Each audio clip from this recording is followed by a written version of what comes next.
ഒരിക്കൽ കൂടി എല്ലാവർക്കും ഗുഡ് ഈവനിങ്. ഇന്ന് രാത്രി 8 മണിക്ക് ഇപ്പൊ നമ്മൾ നടത്താനിരിക്കുന്നതിന് നമ്മൾ കേൾക്കാൻ പോകുന്ന ഒരു പ്രോഗ്രാം, അതൊരു കൂട്ടായ്മയുടെ ഭാഗമായുള്ള ഒരു പ്രോഗ്രാമാണ്. കൂട്ടായ്മയുടെ പേര് യാനം എന്നാണ്. You are not alone my dear. അത് പല മേഖലകളിലുള്ള ഒരുപോലെ ചിന്തിക്കുന്ന ഒരു നേതൃത്വത്തിൽ ഇവിടെ കഴിഞ്ഞ കുറെ ദിവസങ്ങൾ മീൻസ് മാസങ്ങളായി നമുക്ക് നടത്തി വരുന്ന ഒരു കൂട്ടായ്മയാണ് യാനം എന്ന് പറയുന്നത്. അപ്പൊ യാനം അസോസിയേറ്റ്സ് എന്ന് പറയുന്ന ഈ ഒരു കൂട്ടായ്മയുടെ ഇന്ന് രാത്രി നടക്കുന്ന ഈ ഒരു എങ്ങനെ A+ നേടാം എന്നതിലുപരി എങ്ങനെ പരീക്ഷയെ ഈസി ആയിട്ട് നേരിടാൻ പറ്റും, അതേപോലെ പേരൻസ് കുട്ടികളെടുത്ത് എങ്ങനെ അവർക്കൊരു മോട്ടിവേഷൻ കൊടുക്കാൻ പറ്റും എന്നൊക്കെ നമുക്ക് പറഞ്ഞു തരുന്നത് നമ്മുടെ പ്രിയങ്കരനായ പയ്യന്നൂർ സ്വദേശിയായ രമേശൻ മാഷാണ്. മാഷെ കുറിച്ച് പറയുകയാണെങ്കിൽ മാഷ് സ്കൂൾ ഹെഡ് മാഷാണ്, ഒരു മോട്ടിവേഷൻ സ്പീക്കറാണ്, മെന്ററാണ്. അതേപോലെ നമ്മൾ പലരും ഇതുവരെ കേൾക്കാത്തതും ന്യൂറോ സയൻസ് റിസർച്ച് നടത്തുന്ന കേരളത്തിലെ വിരലിൽ എണ്ണാവുന്ന ആളുകളിൽ ഒരാൾ കൂടിയാണ് മാഷെ പറ്റി മാഷ് തന്നെ നിങ്ങളോട് സംസാരിക്കും. ഏതായാലും എല്ലാവരെയും ഒരിക്കൽ കൂടി ഈ ഒരു സന്തോഷകരമായ ഈ ഒരു സായാഹ്നത്തിൽ ഒരിക്കൽ കൂടി സ്വാഗതം ചെയ്യുന്നു. ഈ സെഷൻ രമേശൻ മാഷ് ഓൾറെഡി നിങ്ങളോട് സംവദിച്ചതിന് ശേഷം നിങ്ങൾക്ക് ഇതുമായി ബന്ധപ്പെട്ട് എന്തെങ്കിലും സംശയങ്ങളോ അഭിപ്രായങ്ങളോ ചോദിക്കാനോ ഉണ്ടെങ്കിൽ ഒരു ക്വസ്റ്റ്യൻ സെഷൻ ഉണ്ടാവും. അപ്പോൾ വളരെ പോസിറ്റീവായി ഇതിൽ കുറെ കുട്ടികളടുത്ത് പറയാനുള്ളത് ഒരു ഓപ്പൺ മൈൻഡോട് കൂടി നിങ്ങൾ എന്ത് ചെയ്യുക, ഈ ഒരു പ്രോഗ്രാമിനെ വീക്ഷിക്കുക. എപ്പോഴും എംറ്റി ഗ്ലാസ് ആയിട്ട് ഇരിക്കുവാൻ പറ്റുമെന്ന് നിങ്ങൾക്ക് ഒരുപാട് കാര്യങ്ങൾ നിങ്ങൾക്ക് എന്ത് ചെയ്യും, അതിന് സ്വായത്തമാക്കി എടുക്കാൻ വേണ്ടി പറ്റും. ഇതൊരു ക്ലാസ് അല്ല, ഇതൊരു എന്താ പറയാ, ഇതിന് വേറൊരു ലെവലിലായിരിക്കും ഈ ഒരു പ്രോഗ്രാം പോകുന്നത്. അതുകൊണ്ട് തന്നെ നിങ്ങളുടെ ശ്രദ്ധ നിങ്ങളുടെ ബുദ്ധിപരമായും വൈകാരികപരമായും ഒക്കെ ബാലൻസ് ചെയ്തുകൊണ്ട് നിങ്ങൾ കുറച്ച് സമയം ഈ ഒരു സൂമിൽ ഉണ്ടാകണം എന്നൊരിക്കൽ കൂടി ഓർമ്മിപ്പിച്ചുകൊണ്ട് ഈ ക്ലാസ് കൈകാര്യം ചെയ്യാൻ വേണ്ടി നമ്മുടെ പ്രിയങ്കരനായ രമേശൻ മാഷെ ക്ഷണിക്കുകയാണ്. Thank you Manish. അതോടൊപ്പം തന്നെ you are not alone my dear, അല്ലെങ്കിൽ നിങ്ങൾ ഒറ്റക്കല്ല സുഹൃത്തെ എന്ന ഒരു വാക്യവുമായി മുന്നോട്ട് പോകുന്നു യാനത്തിന്റെ പ്രിയപ്പെട്ട സഹോദരി സഹോദരന്മാരെ. അതോടൊപ്പം ഇന്ന് ആദ്യമായി ഇത്തരത്തിലൊരു സെഷൻ, പ്രത്യേകിച്ച് പരീക്ഷ എഴുതുന്ന കുട്ടികൾ, പരീക്ഷാ കാലമാണ്, ഫെബ്രുവരി മാർച്ച് ഒക്കെ വരുമ്പോൾ പൊതുവെ രക്ഷിതാക്കളും കുട്ടികളും അതോടൊപ്പം തന്നെ പറയുന്ന അധ്യാപകരും പ്രധാന അധ്യാപകരും ഒക്കെ അസ്വസ്ഥമാകുന്ന ഒരു സമയമാണ്. കഴിഞ്ഞ 19 വർഷമായിട്ട് ഞാൻ അധ്യാപന മേഖലയിലാണ്. ഇപ്പോൾ തളിപ്പറമ്പിനടുത്തുള്ള Kurumathur government vocational higher secondary സ്കൂളിലെ ഹൈസ്കൂൾ ചാർജ് വഹിക്കുന്ന ഹെഡ് മാസ്റ്റർ. കഴിഞ്ഞ കുറച്ച് 1-2 മാസങ്ങൾക്കുള്ളിൽ ഏതാണ്ട് 2000-3000 കുട്ടികളോട് നേരിട്ട് സ്കൂളുകളിൽ പോയി, എന്റെ സുഹൃത്തുക്കളായ അച്ഛന്മാരൊക്കെ വിളിക്കുന്ന സ്കൂളുകളിൽ പോയി ഇത്തരത്തിലുള്ള സെഷൻ ചെയ്യാൻ സാധിച്ചു. എന്നെ പോലെ തന്നെ ഇത്തരം സെഷൻ ചെയ്യുന്ന ജിതിൻ കെ ശ്യാമിനെ പോലെയുള്ള സഹോദരന്മാരുടെ കൂടെ ഉണ്ട്. അതുകൊണ്ട് തന്നെ ഒട്ടനവധി ആൾക്കാർ, കേരളത്തിലെ മോട്ടിവേഷൻ രംഗത്തുള്ള ഒരുപാട് ആൾക്കാർ ഈ സമയം പല സ്കൂളുകളിലും കോളേജുകളിലും ഒക്കെ പോയി പരീക്ഷാ സമ്മർദ്ദങ്ങളെ കുറിച്ചൊക്കെ സംസാരിക്കാറ്. അങ്ങനെയുള്ള ഒരു പ്രോഗ്രാം തന്നെയാണിത്. അതുകൊണ്ട് വളരെ ശാന്തമായി കേൾക്കുക. അത് നമുക്കൊരു ഇന്ററാക്ഷൻ സെഷൻ കൂടി ഇതിലുണ്ട്. ഞാനൊരു ചരിത്ര സംഭവം പറഞ്ഞുകൊണ്ട് നമ്മുടെ ക്ലാസ്സിലേക്ക് വരും. മനുഷ്യൻ ആദ്യമായി എന്ത് നേടുമ്പോഴും അത് ചരിത്രത്തിൽ വരും. അങ്ങനെ പരമായ ദിവസം നമ്മളൊക്കെ മനസ്സിലുണ്ട്. എങ്കിൽ അതിന് പിന്നിലെ ഒരു കഥയാണ്, ഒരു നടന്ന സംഭവമാണ് ഞാൻ നിങ്ങളോട് പറയുന്നത്. ടെൻസിങ് നോർഗെയും എന്ന ഒരു ഷെർപ്പാണ്, ഒരു സാധാരണക്കാരൻ. അതോടൊപ്പം തന്നെ എഡ്മണ്ട് ഹിലാരി എന്ന ന്യൂസിലാൻഡുകാരനായ പർവ്വതാരോഹകൻ. അവരാണ് നമ്മുടെ മുന്നിലുള്ളത്. എനിക്കൊന്ന് 5-6 പ്രാവശ്യം എവറസ്റ്റിന്റെ കൊടുമുടിയുടെ ഏതാണ്ട് മുകളിൽ എത്തുന്നതിന് തൊട്ട് മുമ്പ് പലപ്പോഴും ആ ആരോഹണ ശ്രമം അവസാനിപ്പിച്ച് ടെൻസിങ്ങിനും ഹിലാരിക്കും ഇറങ്ങേണ്ടി വന്നു. അങ്ങനെ തന്റെ 6ാമത്തേന്ന് തോന്നുന്നു ഒരു പരാജയപ്പെട്ട ഒരു പർവ്വതാരോഹണ ശ്രമത്തിന് ശേഷം ന്യൂസിലാൻഡിന്റെ തലസ്ഥാനമായ വെല്ലിംഗ്ടണിൽ ഒരു പത്രസമ്മേളനം നടന്നു. ഈ പത്രസമ്മേളനത്തിൽ പത്രക്കാരൊക്കെ ചോദിക്കുകയാണ് ഒരു ചോദ്യം: ഹിലാരി, നിങ്ങൾ പരാജയപ്പെട്ടു അല്ലേ? അപ്പോൾ ഹിലാരി പറയുന്ന മനോഹരമായ ഉത്തരം എന്റെ മനസ്സിൽ എപ്പോഴും ആഴ്ന്നിറങ്ങും. അദ്ദേഹം പറഞ്ഞ ഒറ്റ സെന്റൻസ് മാത്രമേ ഉള്ളൂ: Everest cannot grow but I can grow. എവറസ്റ്റിന് ഒരിക്കലും വളരാൻ പറ്റില്ല, പക്ഷെ എനിക്ക് വളരാൻ പറ്റും. അതിനുശേഷം വീണ്ടും ഹിലാരി ഇന്ത്യയിൽ വരുന്നു. തന്റെ പ്രിയപ്പെട്ട ടെൻസിങ്ങിനെ അന്വേഷിച്ചു പോകുമ്പോൾ ഒരു ആശുപത്രിയിൽ ന്യൂമോണിയ ബാധിച്ച് കിടക്കുകയാണ് ടെൻസിങ് നോർഗെ.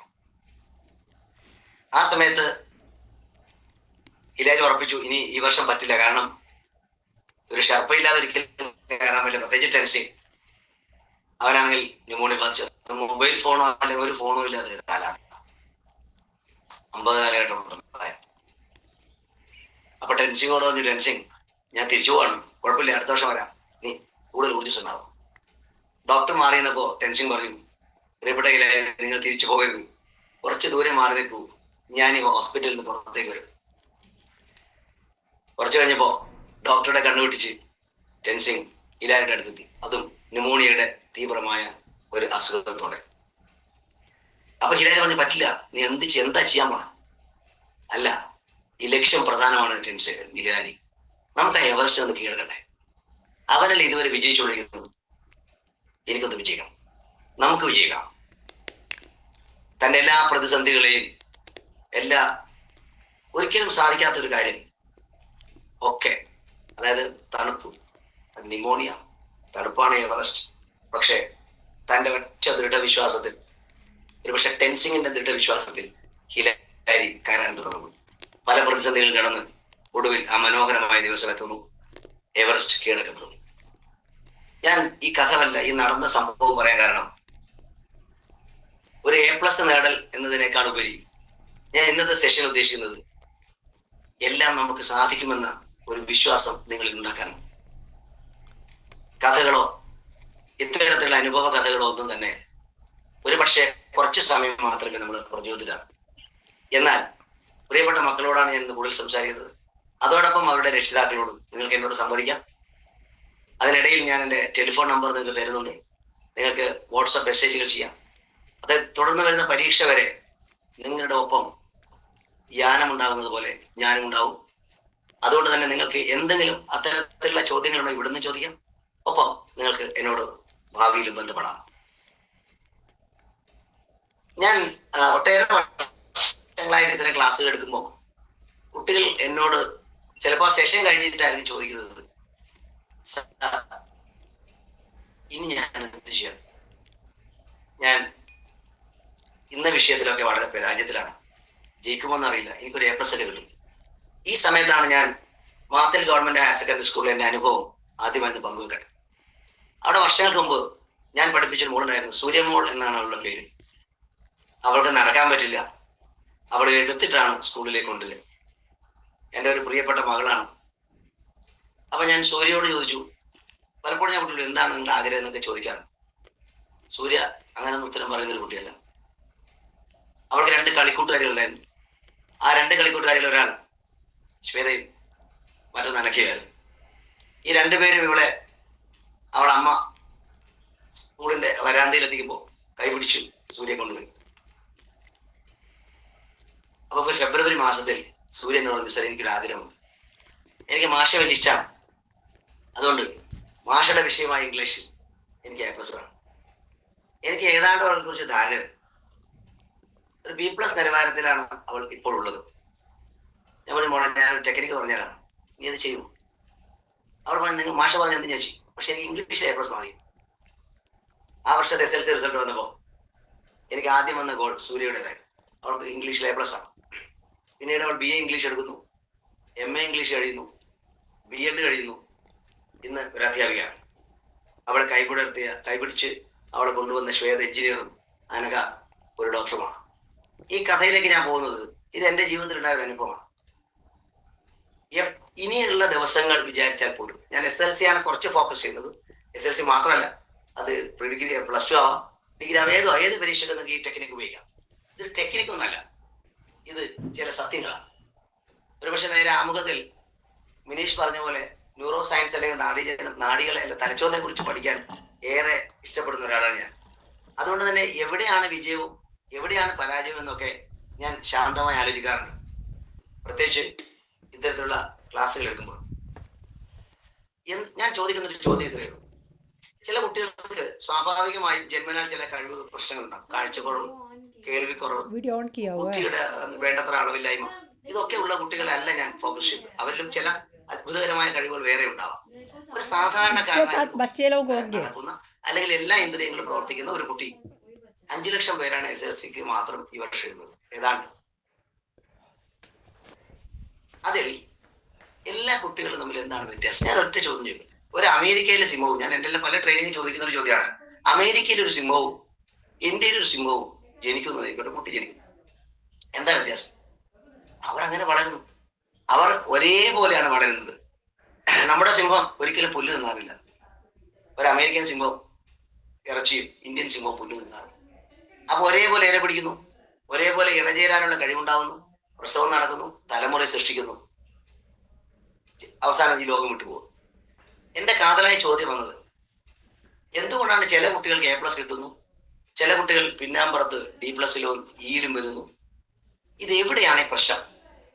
പഠിപ്പിക്കുന്ന അധ്യാപകരിലാണോ? അല്ല, അവർ ഏതാണ്ട് ഒരുപോലെയാണ് പഠിപ്പിക്കുന്നത്. പഠിക്കുന്ന പുസ്തകത്തിലാണോ? വലിയ വ്യത്യാസമൊന്നുമില്ല. ഇവിടെയാണ് കാതലായ ഒരു ഉത്തരം, നമ്മുടെ തലച്ചോറിനെ കുറിച്ചുള്ള തിരിച്ചറിയില്ലേ.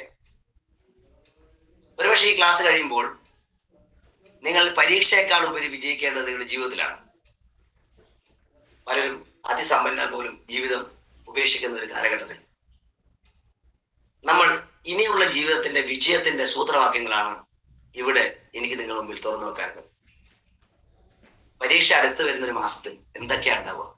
വേവലാതി, അതോടൊപ്പം ഉറക്കമില്ലായ്മ, ഒരുപാട് പഠിക്കാനുണ്ട്, ഞാൻ ഇത്രയും കാലം പഠിക്കാതെ സമയം കളഞ്ഞല്ലോ തുടങ്ങിയ ചിന്തകളായിരിക്കും വരിക.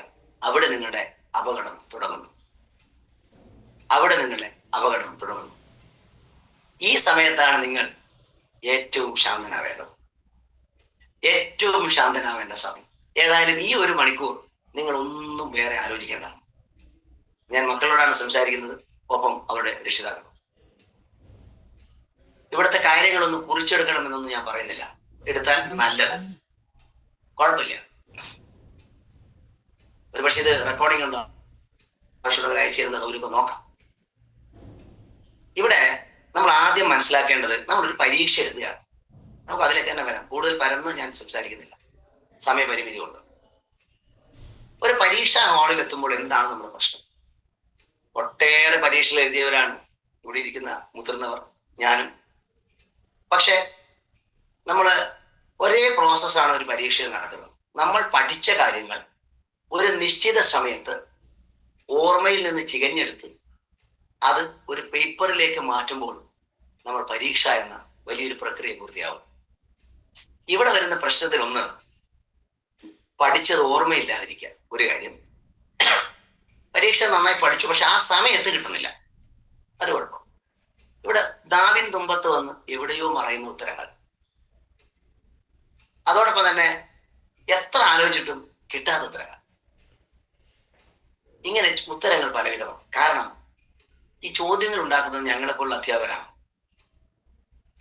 അതുകൊണ്ട് പ്രിയപ്പെട്ട മക്കളെ, ഇതിൽ അധ്യാപകർ ഒട്ടേറെ ഉണ്ടാവാം, അവരാരും കുറച്ച് കാണുന്നുണ്ട്. എങ്ങനെയാണ് ഒരു ചോദ്യ പേപ്പർ ഉണ്ടാക്കുന്നത് എന്നൊന്ന് മനസ്സിലാക്കുക. അതിൽ ഏത് പരീക്ഷയായാലും, SSLC മാത്രമല്ല, 8ാം ക്ലാസ്സിലെ പരീക്ഷയായാലും 9ാം ക്ലാസ്സിലെ പരീക്ഷയായാലും, ഏത് ക്ലാസ്സിൽ ഒരു പരീക്ഷ, ഒരു പബ്ലിക് സർവീസ് കമ്മീഷൻ പരീക്ഷയായാലും ഉണ്ടാക്കുന്നതിന് ഒരേ ഒരു മാതൃകയുള്ളൂ. ഒന്ന്, ഒരു സിലബസ് ഉണ്ടാവും. ആ സിലബസിൽ ഇത്ര കാര്യങ്ങളാണ് നിങ്ങൾ പഠിക്കേണ്ടത് എന്ന് പറഞ്ഞിട്ടുണ്ടാവും. ആ പറഞ്ഞ കാര്യങ്ങൾ, അതിൽ നിന്നുള്ള ചോദ്യങ്ങൾ മാത്രമേ ഉൾപ്പെടുത്താൻ പറ്റൂ.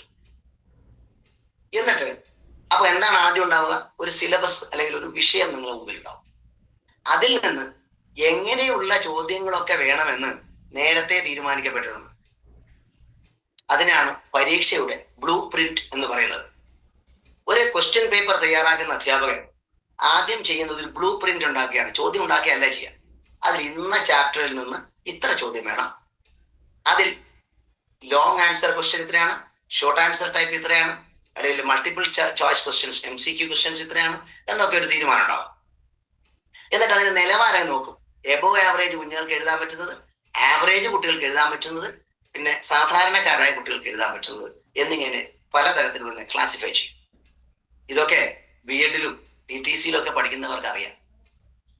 അങ്ങനെ ഒരു ഐഡിയ വെച്ചിട്ടാണ് ക്വസ്റ്റ്യൻ പേപ്പർ, അല്ലാതെ ഒരിക്കലും തോന്നിയ പോലെ ഉണ്ടാക്കാൻ പറ്റില്ല.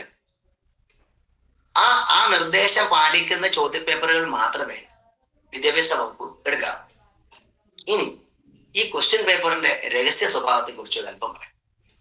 പ്രത്യേകിച്ച് ഇതിൽ ഏറ്റവും കൂടുതൽ SLC എഴുതുന്നവരായിരിക്കാനാണ് സാധ്യത. നിങ്ങളുടെ ചോദ്യപേപ്പർ ഏതാണ്ട് ഒരു 6 മാസം മുമ്പേ തയ്യാറായി കഴിഞ്ഞു.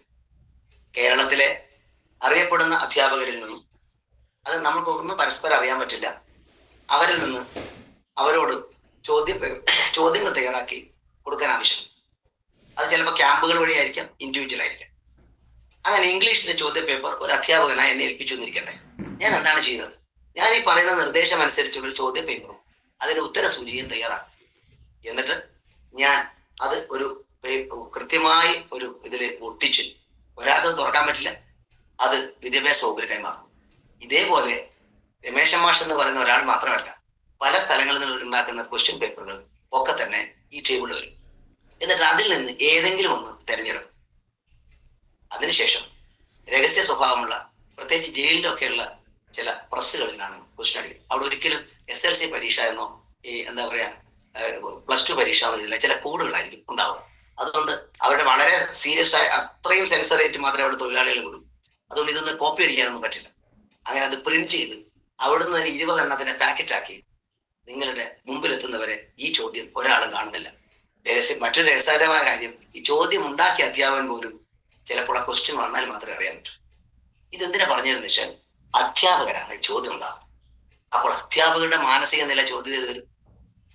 അതുകൊണ്ട് തന്നെ ചില ചോദ്യ പേപ്പറുകൾ എളുപ്പവും ചിലത് വളരെ കഠിനമായി.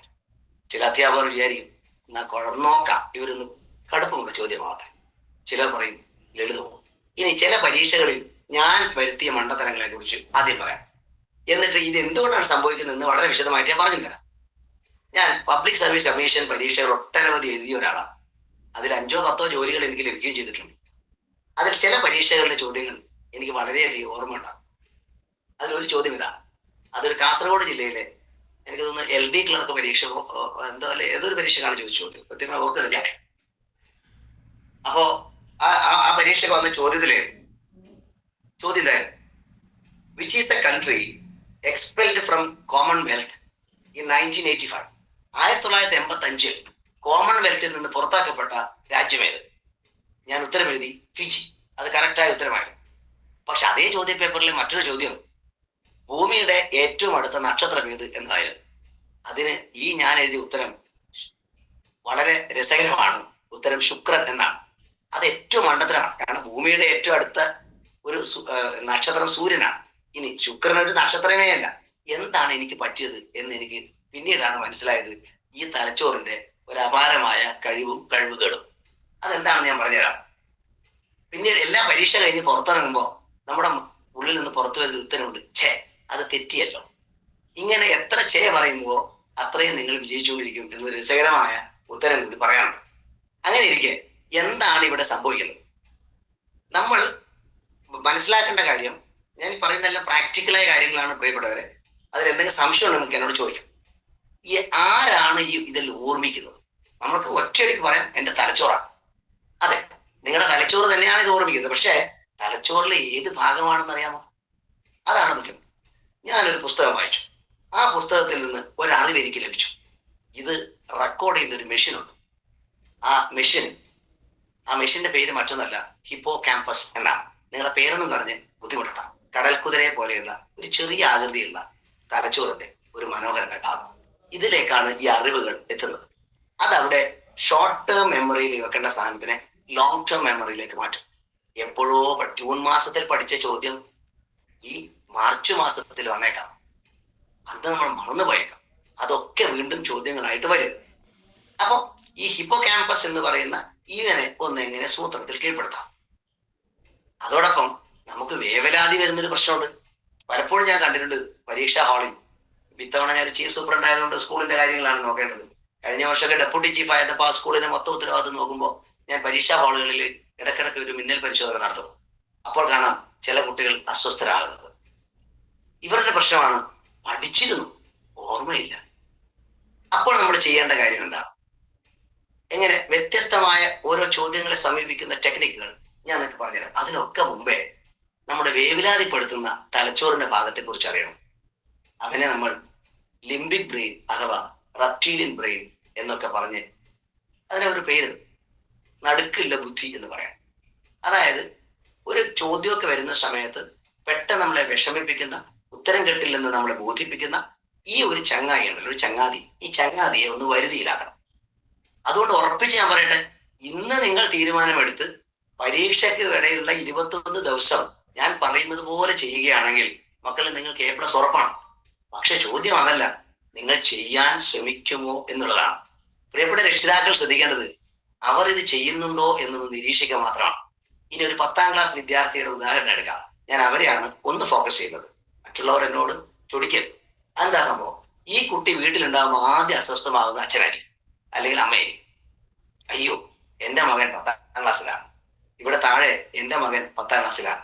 അതൊരു സത്യമാണ്. അപ്പോ ഈ ഒരു ടെൻഷൻ ആദ്യം അച്ഛനമ്മയ്ക്കും വരും. പലപ്പോഴും ഇവരൊക്കെ ഉറങ്ങുന്ന സമയത്ത് അച്ഛനമ്മയും ആകുലതയോടെ പറയുന്നുണ്ടാവാം, അയ്യോ നമ്മുടെ മകന്റെ കാര്യം എന്താവും? ഈ ഒരൊറ്റ ചിന്ത മതി ആ മകനെ നശിപ്പിക്കാൻ. ഈ രഹസ്യം എത്ര പേർക്കറിയാം? നിങ്ങൾ അസ്വസ്ഥമാകുന്ന ഒരു അന്തരീക്ഷത്തിൽ ആ നിങ്ങളിലെ അസ്വസ്ഥത യാത്ര ചെയ്യും എന്ന് നിങ്ങൾക്കറിയാമോ? നിങ്ങളിലെ ഊർജം, നിങ്ങളുടെ ആ ചിന്തകൾ അവിടെ നീങ്ങി നീങ്ങി അത് ആ കുട്ടിയിലെ സ്വാധീനിക്കും.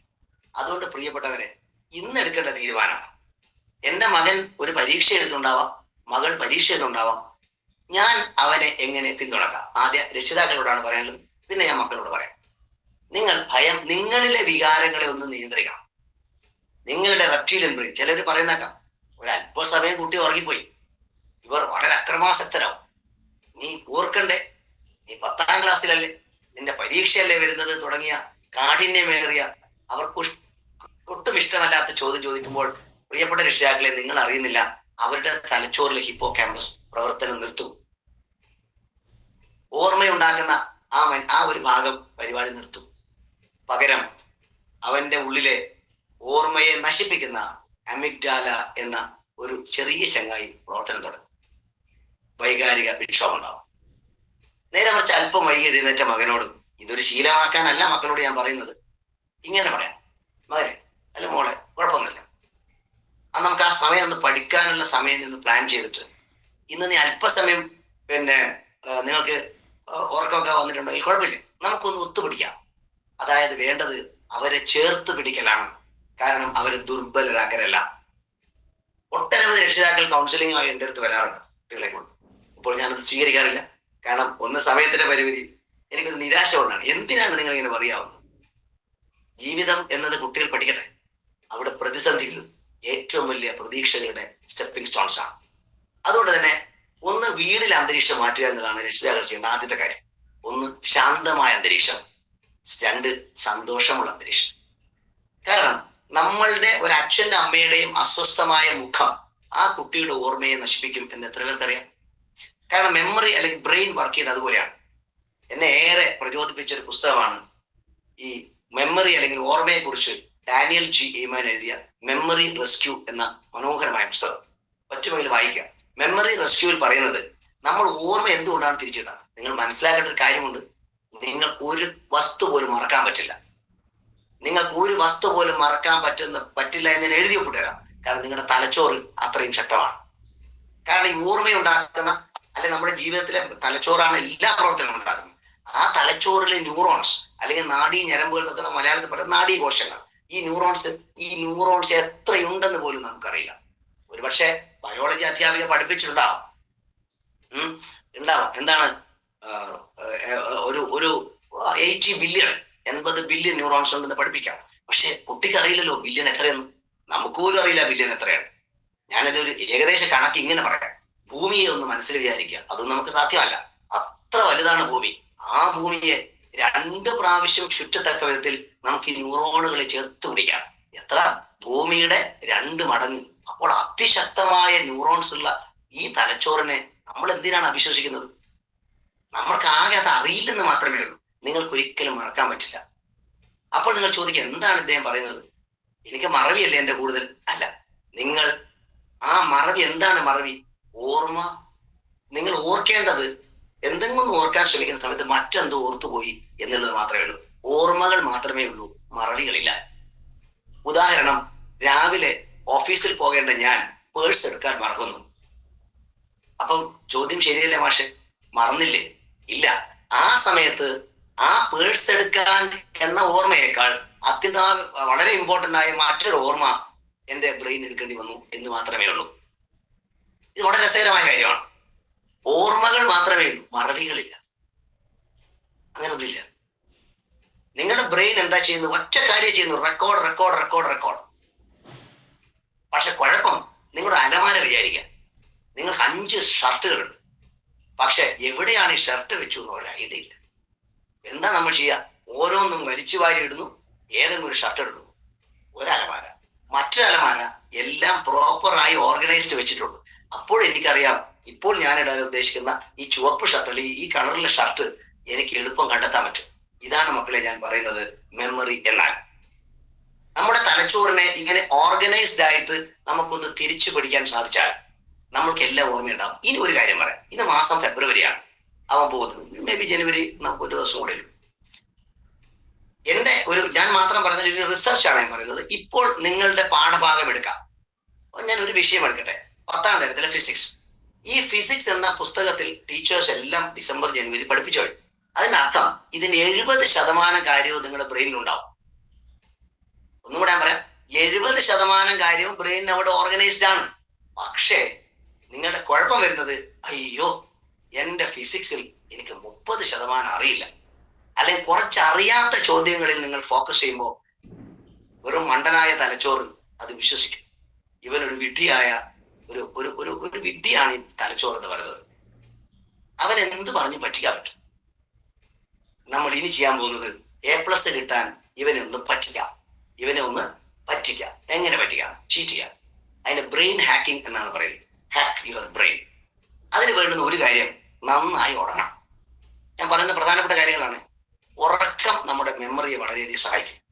ഞാൻ ഒരുപാട് കുട്ടികളായിട്ട് ഇന്ററാക്ട് ചെയ്യുന്ന ഒരാളാണ് എല്ലാ ദിവസവും. ഇപ്പൊ ചില അമ്മമാര് പറയും, ഇവന് വലിയ ഉറക്കമാണ് മാഷെ. അവൻ ഉറങ്ങുന്നില്ല. വലിയ ഉറക്കമുണ്ടെങ്കിൽ അവൻ ശരിക്കും ഉറങ്ങുന്നില്ല. കുറച്ച് ഉറക്കമുണ്ടെങ്കിൽ അവനും ശരിക്കും ഉറങ്ങുന്നില്ല. അതിനൊരു പാറ്റേൺ ഉണ്ട്. 10 മണി മുതൽ 2 മണി വരെ എന്ന് പറയുന്ന രാത്രിയിലെ സമയം എന്തായാലും ഉറങ്ങിയാൻ പറ്റും. അതുകൊണ്ട് ഞാൻ നിങ്ങൾക്കൊരു സ്ലീപ്പ് പാറ്റേൺ തരാം. 10 മണി മുതൽ 5 മണി വരെ 7 മണിക്കൂർ നിങ്ങൾ ഉറങ്ങിയാൽ മതി. പ്രത്യേകിച്ച് പരീക്ഷയുടെ അടുത്ത സമയത്ത് ഉറക്കം കുറയും എങ്കിലും ഒരു 7 മണിക്കൂർ സ്പേസ് ആവശ്യമുണ്ട്. എന്തിനാ? നമ്മൾ ഉറങ്ങുമ്പോൾ എന്ത് സംഭവിക്കുന്നു നമുക്ക് അറിയുന്നില്ല. നമ്മൾ ഉറങ്ങുമ്പോൾ നമ്മുടെ തലച്ചോറിലെ എല്ലാ തരത്തിലുള്ള കോശങ്ങളുടെ ന്യൂറോൺസിന്റെ റെസ്റ്റ് ലഭിക്കുന്നു എന്ന് മാത്രമല്ല, നിങ്ങളുടെ ബുദ്ധിയെ, ഓർമ്മയെ ഏറ്റവും സഹായിക്കുന്ന മറ്റൊരു കോമ്പണന്റ് ഞാൻ പറഞ്ഞുതരാം. അത് സെറട്ടോണിൻ എന്ന് പറയുന്ന ഒരു ന്യൂറോ ട്രാൻസ്മിറ്റർ ആണ്. ഈ സെറട്ടോണിൻ ഉത്പാദിപ്പിക്കുന്നത് വയറ്റിലാണ്, പ്രത്യേകിച്ച് ഗട്ടിൽ.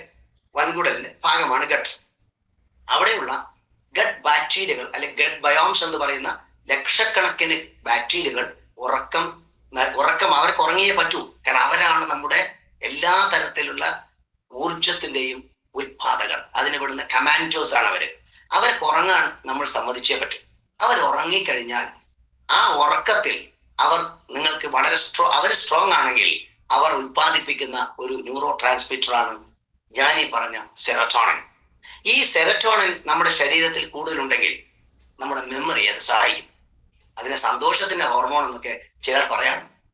ഇത് തലച്ചോറിൽ 10%, 90% ബ്രെയിൻ ഈ ഗട്ടിലാണ് ഉണ്ടാക്കുന്നത്. അപ്പൊ നമ്മൾ ഉറക്കം ക്ലിയർ അല്ലെങ്കിൽ ഈ ബാക്ടീരിയ മരിച്ചു പോകും. അതിനൊരു സാധ്യതയുമായി ക്ഷീണം സംഭവിക്കും. ഈ ക്ഷീണം സംഭവിക്കുമ്പോൾ അത് സെറട്ടോണിൻ പ്രൊഡക്ഷൻ ബാധിക്കും. ഈ സെറട്ടോണിൻ പ്രൊഡക്ഷൻ കുറഞ്ഞാൽ നിങ്ങളുടെ ബ്രെയിനിൽ പ്രത്യേകിച്ച് ഹിപ്പോ ക്യാമ്പസ് ആക്റ്റീവ് ആവില്ല. ഒരു പക്ഷേ ആരും പറഞ്ഞു തന്നിട്ടുണ്ടാവില്ല. ഈ ഹിപ്പോ ക്യാമ്പസ് എന്ന ഓർമ്മ ഉണ്ടാക്കേണ്ട ഈ കക്ഷിയെ നമ്മളൊന്ന് ശരിയാക്കി എടുക്കാൻ മക്കളെ ഉറങ്ങിയേ പറ്റും. അധികം ഉറങ്ങാനും പാടില്ല. 10 മുതൽ 5 മണി ഉറങ്ങുക എന്നൊരു പാറ്റേൺ ഇനിയുള്ള ദിവസങ്ങളിൽ നിങ്ങൾ ഉണ്ടാക്കണം.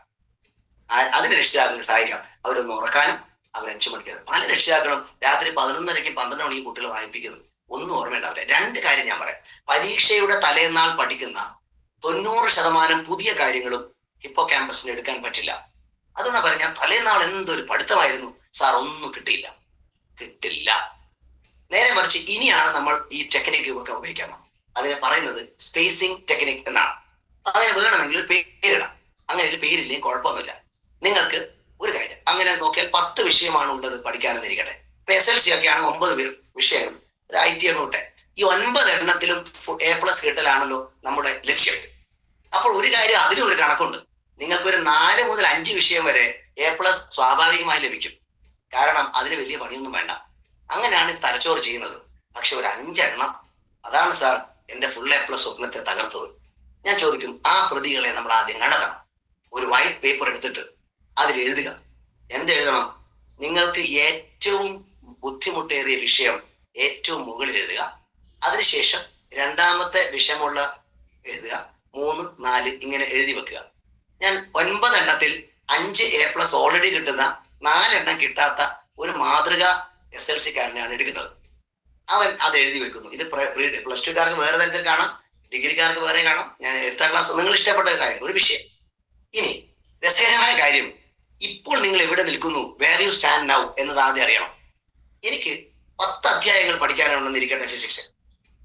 ഈ കഴിഞ്ഞ പരീക്ഷയ്ക്ക് ഇപ്പം സ്മൈൽ നടക്കുന്നുണ്ട് ചില സ്കൂളിൽ. ഇനിയിപ്പോ മോഡൽ എക്സാം വരും. നിങ്ങൾ പരീക്ഷയെ ഫോക്കസ് ചെയ്യണ്ട. പരീക്ഷയെ നിങ്ങൾ ഫോക്കസ് ചെയ്യണ്ട എന്നാ പറഞ്ഞതിനർത്ഥം തെറ്റിദ്ധരിച്ചിട്ട് ക്ലാസ് കഴിഞ്ഞിട്ട് പറയും, ആ രമേശ മാഷ് പറഞ്ഞതിന് പരീക്ഷയെ ഫോക്കസ് ചെയ്യണ്ട. ദേവീത് അങ്ങനെ പറയുന്നത്. ഞാൻ പറയുന്നത്, ഞാൻ പുതിയ ട്രാക്കിലേക്ക് നിങ്ങൾ കൊണ്ടുവരണം. പരീക്ഷ നടക്കട്ടെ, മോഡൽ എക്സാം നടക്കട്ടെ, നിങ്ങൾ IT എക്സാം നടക്കട്ടെ, അതിൽ നിങ്ങൾ ഫോക്കസ് ചെയ്യണം. അത് നടക്കാം, അത് നിങ്ങൾ പഠിക്കുകയും വേണം. പക്ഷേ നമ്മൾ ഈ സ്ട്രാറ്റജി മാറ്റാൻ പോകുന്ന ചില വിഷയങ്ങളിലേക്ക് എങ്ങനെ മാറാം? അങ്ങനെ A+ നഷ്ടപ്പെടുന്ന ഒരു ഫിസിക്സിനെ നമ്മൾ കണ്ടെത്തുന്നു. Number 1 success. ഇനി ആ പുസ്തകം നമുക്ക് ഒരിക്കലും ഇഷ്ടമല്ല. മറ്റൊന്ന്, ലോക ചരിത്രത്തിൽ ഏതെങ്കിലും ഒരു വിഷയത്തിന് മാർക്ക് കുറഞ്ഞിട്ടുണ്ടെങ്കിൽ അത് പഠിപ്പിക്കുന്ന അധ്യാപികയോട് പോയിട്ട്, ടീച്ചറെ എനിക്ക് ഫിസിക്സ് അധികം അറിയില്ല, ഒന്ന് പറഞ്ഞു തരുമോ എന്ന് ഒരു വിദ്യാർത്ഥിയും ചോദിച്ചായിട്ട് എനിക്കറിയില്ല. 20-25 വർഷം ഇംഗ്ലീഷ് പഠിപ്പിച്ച എന്നോട് ഒരു കുട്ടിയും വന്ന്, സാർ എനിക്ക് ഇംഗ്ലീഷ് വിഷമമുള്ള കുട്ടികൾ ചോദിക്കില്ല. നിങ്ങൾ ഇന്ന് എടുക്കേണ്ട തീരുമാനം. കേരളത്തിലെ അധ്യാപകരെല്ലാം ഏറെ സന്തോഷിക്കുന്ന എപ്പോഴും അറിയും, ആ ഒരു കുട്ടി വന്ന് സംശയം ചോദിക്കട്ടെ. അങ്ങനെ കാത്തിരിക്കുന്നവർക്ക് ഒരു അവസരം കൊടുക്കും. ഇന്ന് നിങ്ങൾ തീരുമാനമെടുക്കുന്നു. ഒറ്റ വിഷയം മാത്രമേ മാതൃകയായിട്ട് ഞാൻ എടുക്കുന്നുള്ളൂ, ഫിസിക്സ് എന്ന ഒരു സബ്ജക്ട്. ഇതെന്നെ നിങ്ങൾക്ക് ഡ്യൂപ്ലിക്കേറ്റ് ചെയ്ത് ഏത് സബ്ജക്റ്റിലേക്ക് മാറ്റാം. സമയപരിമിതി കൊണ്ടും ഇതൊരു ദൃശ്യമാധ്യമത്തിലൂടെയാണല്ലോ, ദൃശ്യശ്രാവ്യ മാധ്യമത്തിലൂടെയാണ് നമ്മൾ കാണുന്നത്, നേരിട്ടല്ല. അതുകൊണ്ട് തന്നെ നിങ്ങൾ ആ ഫിസിക്സ് എന്ന വിഷയത്തെ, എവിടെയാണ് പ്രശ്നം? ഫിസിക്സിലല്ല പ്രശ്നം, ഫിസിക്സിന്റെ അധ്യാപകനല്ല പ്രശ്നം, ഫിസിക്സിന്റെ ടെക്സ്റ്റ് പുസ്തകത്തിലല്ല പ്രശ്നം, ഫിസിക്സോടുള്ള നിങ്ങളുടെ സമീപനത്തിലാണ് പ്രശ്നം. ജീവിതത്തിൽ നമുക്ക് ചിലത് ഇഷ്ടമാണ്, ചിലത് ഇഷ്ടമല്ല. അത് ആർക്കും ബോധിപ്പിക്കാനൊന്നും പറ്റില്ല. ചിലർക്ക് വാഹനങ്ങൾ ഇഷ്ടമായിരിക്കും, ചിലർക്ക് വാഹനങ്ങൾ ഇഷ്ടമല്ല. ഇത് നിങ്ങൾ വ്യത്യസ്തമാണ്. ഇതേപോലെ നമ്മൾ ഇഷ്ടപ്പെടുന്നത് എപ്പോഴാണ്? ഒരുപക്ഷെ നിങ്ങളുടെ സ്കൂളിൽ ഒരു പുതിയ അധ്യാപകൻ വന്നു. നിങ്ങൾ ആദ്യം അത്ഭുതത്തോടെ അയാളെ നോക്കും, പിന്നീട് സ്നേഹത്തോടെ നോക്കും, പിന്നീട് അറിയാതെ നിങ്ങൾ അദ്ദേഹത്തെ ഇഷ്ടപ്പെടും. ഇത് തന്നെയാണ് വിഷയത്തോടുള്ള സമീപനം. ഈ ഇഷ്ടപ്പെടൽ എന്നൊരു പദ്ധതി ന്യൂറോൺസിനെ, അത് ഒരു വസ്തു ഇഷ്ടപ്പെടുന്നതും ഒരു വ്യക്തി ഇഷ്ടപ്പെടുന്നതും ഒരു വിഷയത്തെ ഇഷ്ടപ്പെടുന്നതും ഒരേപോലെയാണ്. ഇതൊരു മനോഹരമായ ഒരു കൺസെപ്റ്റാണ്. അതുകൊണ്ടാണ് ഇത്തരം ഒരു പ്രോഗ്രാം പോലും ചെയ്യാൻ ഞങ്ങൾ തീരുമാനിച്ചു. ഇത് കുറെ ആളുകൾ അറിയട്ടെ. അപ്പോ സ്വാഭാവികമായിട്ടും നമ്മൾ ആ ഫിസിക്സ് എന്ന പുസ്തകത്തെ, ആ സബ്ജക്റ്റിനെ നമ്മൾ ഇഷ്ടപ്പെടുക. എങ്ങനെ ഇഷ്ടപ്പെടും? എങ്ങനെയാണ് നമ്മൾ ഇഷ്ടപ്പെടുക? കാണുമ്പോൾ, 2 തൊടുമ്പോൾ. അത് 5 ഇന്ദ്രിയങ്ങൾ വഴി ഏതൊരു വസ്തുവിനെയും കൂടുതൽ സമയം നിങ്ങൾ നോക്കിയിരുന്നാൽ നിങ്ങൾ അത് ഇഷ്ടപ്പെടും. അതുകൊണ്ടാണ് പ്രിയപ്പെട്ട മക്കളെ, PUBG കളിക്കുന്ന, ഫ്രീ ഫയർ കളിക്കുന്ന, മൈൻക്രാഫ്റ്റ് കളിക്കുന്ന ഒട്ടേറെ പേർ ഇവിടെ ഇരിക്കുന്നുണ്ട്. അവർക്ക് പുസ്തകത്തെ ഇഷ്ടമല്ല. കാരണം അവരുടെ ഇഷ്ടം ആ പറയുന്ന കളികളില്ല. എന്നാൽ ചിലർക്ക് പാട്ട് ഇഷ്ടമാണ്, ചിലർക്ക് ബിഗ് ബോസ് ഇഷ്ടമാണ്, ചിലർക്ക് കളികൾ ഇഷ്ടമാണ്, ചിലർക്ക് വെറുതെ ഇരിക്കാൻ ഇഷ്ടമാണ്.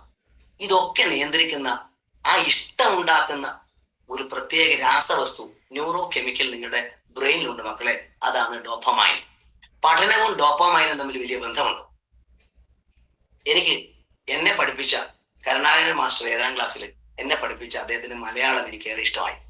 പിന്നീട് ഞാൻ മലയാള സാഹിത്യത്തിൽ ഒരു പോസ്റ്റ് ഗ്രാജുവേഷനും അതിൽ ആവശ്യമായ എല്ലാ പാഠം പഠിക്കാൻ എനിക്ക് സാധിച്ചു. കാരണം ആ ടീച്ചറോടും ഇഷ്ടമാണ്, വിഷയത്തോടും ഇഷ്ടമായത്. ഇതിൽ ഒട്ടേറെ കുട്ടികൾക്ക് ചില ഇഷ്ടമായിരിക്കില്ല ടീച്ചറെ, എന്തോ കാരണമായിരിക്കാം. ചിലപ്പോൾ എപ്പോഴോ വഴക്ക് പറഞ്ഞ ടീച്ചറായിരിക്കും, ടീച്ചർക്ക് നിങ്ങൾ ഇഷ്ടമായിരിക്കാം, പക്ഷെ നിങ്ങൾക്ക് ടീച്ചറോടുള്ള ദേഷ്യം വിഷയത്തോടുള്ള ദേഷ്യമാവും. എൻ്റെ ഒരു അനുഭവം ഷെയർ ചെയ്യാം. ദുബായിൽ നിന്ന് എനിക്ക് വർഷങ്ങൾക്ക് മുമ്പ് നടന്നൊരു സംഭവമാണ്. ഒരു ഇതേപോലെ അറിഞ്ഞിട്ട് ഒരാളെന്നെ വിളിച്ചു. അദ്ദേഹം വളരെ പ്രശസ്തനായ ഒരു മനുഷ്യനാണ്, പേര് ഞാൻ പറയുന്നില്ല. അദ്ദേഹം മനുഷ്യ, എനിക്കൊരു കാര്യം, എൻ്റെ മകൻ 10ാം ക്ലാസ്സിലാണ്, ഇവിടുത്തെ ഇന്ത്യൻ സ്കൂളാണ്. അവൻ കണക്കിൽ എപ്പോഴും തോറ്റുകൊണ്ടേയിരിക്കുന്നു. ബാക്കിയെല്ലാം ഓക്കെയാണ്, മാഷ്ക്ക് അവനെ രക്ഷപ്പെടുത്താൻ പറ്റും. ഞാൻ പറഞ്ഞു അവന് ഫോൺ കൊടുക്കും. അവൻ ദുബായിലാണ്, ഞാൻ കേരളത്തിലാണ്. ഞാൻ 3 ചോദ്യങ്ങളെ ചോദിച്ചുള്ളൂ. മോനെ, നിനക്ക് 7ാം ക്ലാസ്സിൽ 8ാം ക്ലാസ്സിൽ എവിടെയോ പഠിപ്പിച്ചൊരു കണക്കധ്യാപകനോട് അകാരണമായ വെറുപ്പുണ്ടായിരുന്നില്ലേ? അവൻ അറിയാതെ പറഞ്ഞു യെസ് സർ. എങ്കിൽ നമുക്ക് അതിന്റെ സ്ട്രാറ്റജി ഒന്ന് മാറ്റാം. അങ്ങനെ അതിന് വേണ്ടുന്ന കുറെ കോച്ചിങ് 3-4 പ്രാവശ്യം ഓൺലൈൻ കൗൺസിൽ ചെയ്തു. രസകരമായ കാര്യം, ആ സ്കൂളിലെ ഇന്ത്യൻ സ്കൂളിലെ ബെസ്റ്റ് മാത്സ് മാർക്ക് വാങ്ങിയിട്ട് അവൻ വന്നു എന്നുള്ളതും പിന്നീട് എനിക്കൊരു ഗിഫ്റ്റുമായ രക്ഷിതാവ് വന്നപ്പോഴാണ് ഞാൻ അറിയുന്നത്. ഇതൊക്കെ സാധ്യമാണ്, ഇറ്റ്സ് പോസിബിൾ. അതിന് വേണ്ടുന്ന ഒരു കാര്യം എന്താണെന്ന് വെച്ചാൽ, നമ്മൾ ഈ ഡോപാമൈൻ ഫ്ലോ, ഈ എങ്ങനെയാണ് നമുക്ക് വിഷമമുള്ള വിഷയത്തെ ഇഷ്ടപ്പെടാം എന്നതിനെ മാറ്റുന്ന ഒരു ടെക്നിക്ക് മാത്രമാണ് ഞാൻ നിങ്ങൾ കൂടുതലും പറയുന്നത്. കഥകളില്ല, കുറെ അനുഭവങ്ങൾ മാത്രം.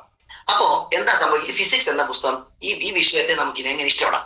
ഞാൻ ഫിസിക്സ് പറയുമ്പോൾ നിങ്ങൾക്ക് ഏത് വിഷയമാണോ നിങ്ങൾക്ക് ബുദ്ധിമുട്ടുള്ളത്, ഇനി A+ കിട്ടില്ലെന്ന് നിങ്ങൾ വിചാരിക്കുന്നത്, ഞാൻ ആവർത്തിച്ച് പറയട്ടെ, നിങ്ങൾ വിചാരിക്കുന്നത് അതിനൊന്ന് മാറ്റിയെടുക്കാം. അങ്ങനെ രക്ഷിതാക്കൾ വളരെ ശ്രദ്ധിക്കണം. കുറച്ച് ന്യൂസ് പ്രിന്റ് വാങ്ങിച്ചു കൊടുക്കുക തന്റെ മകന്.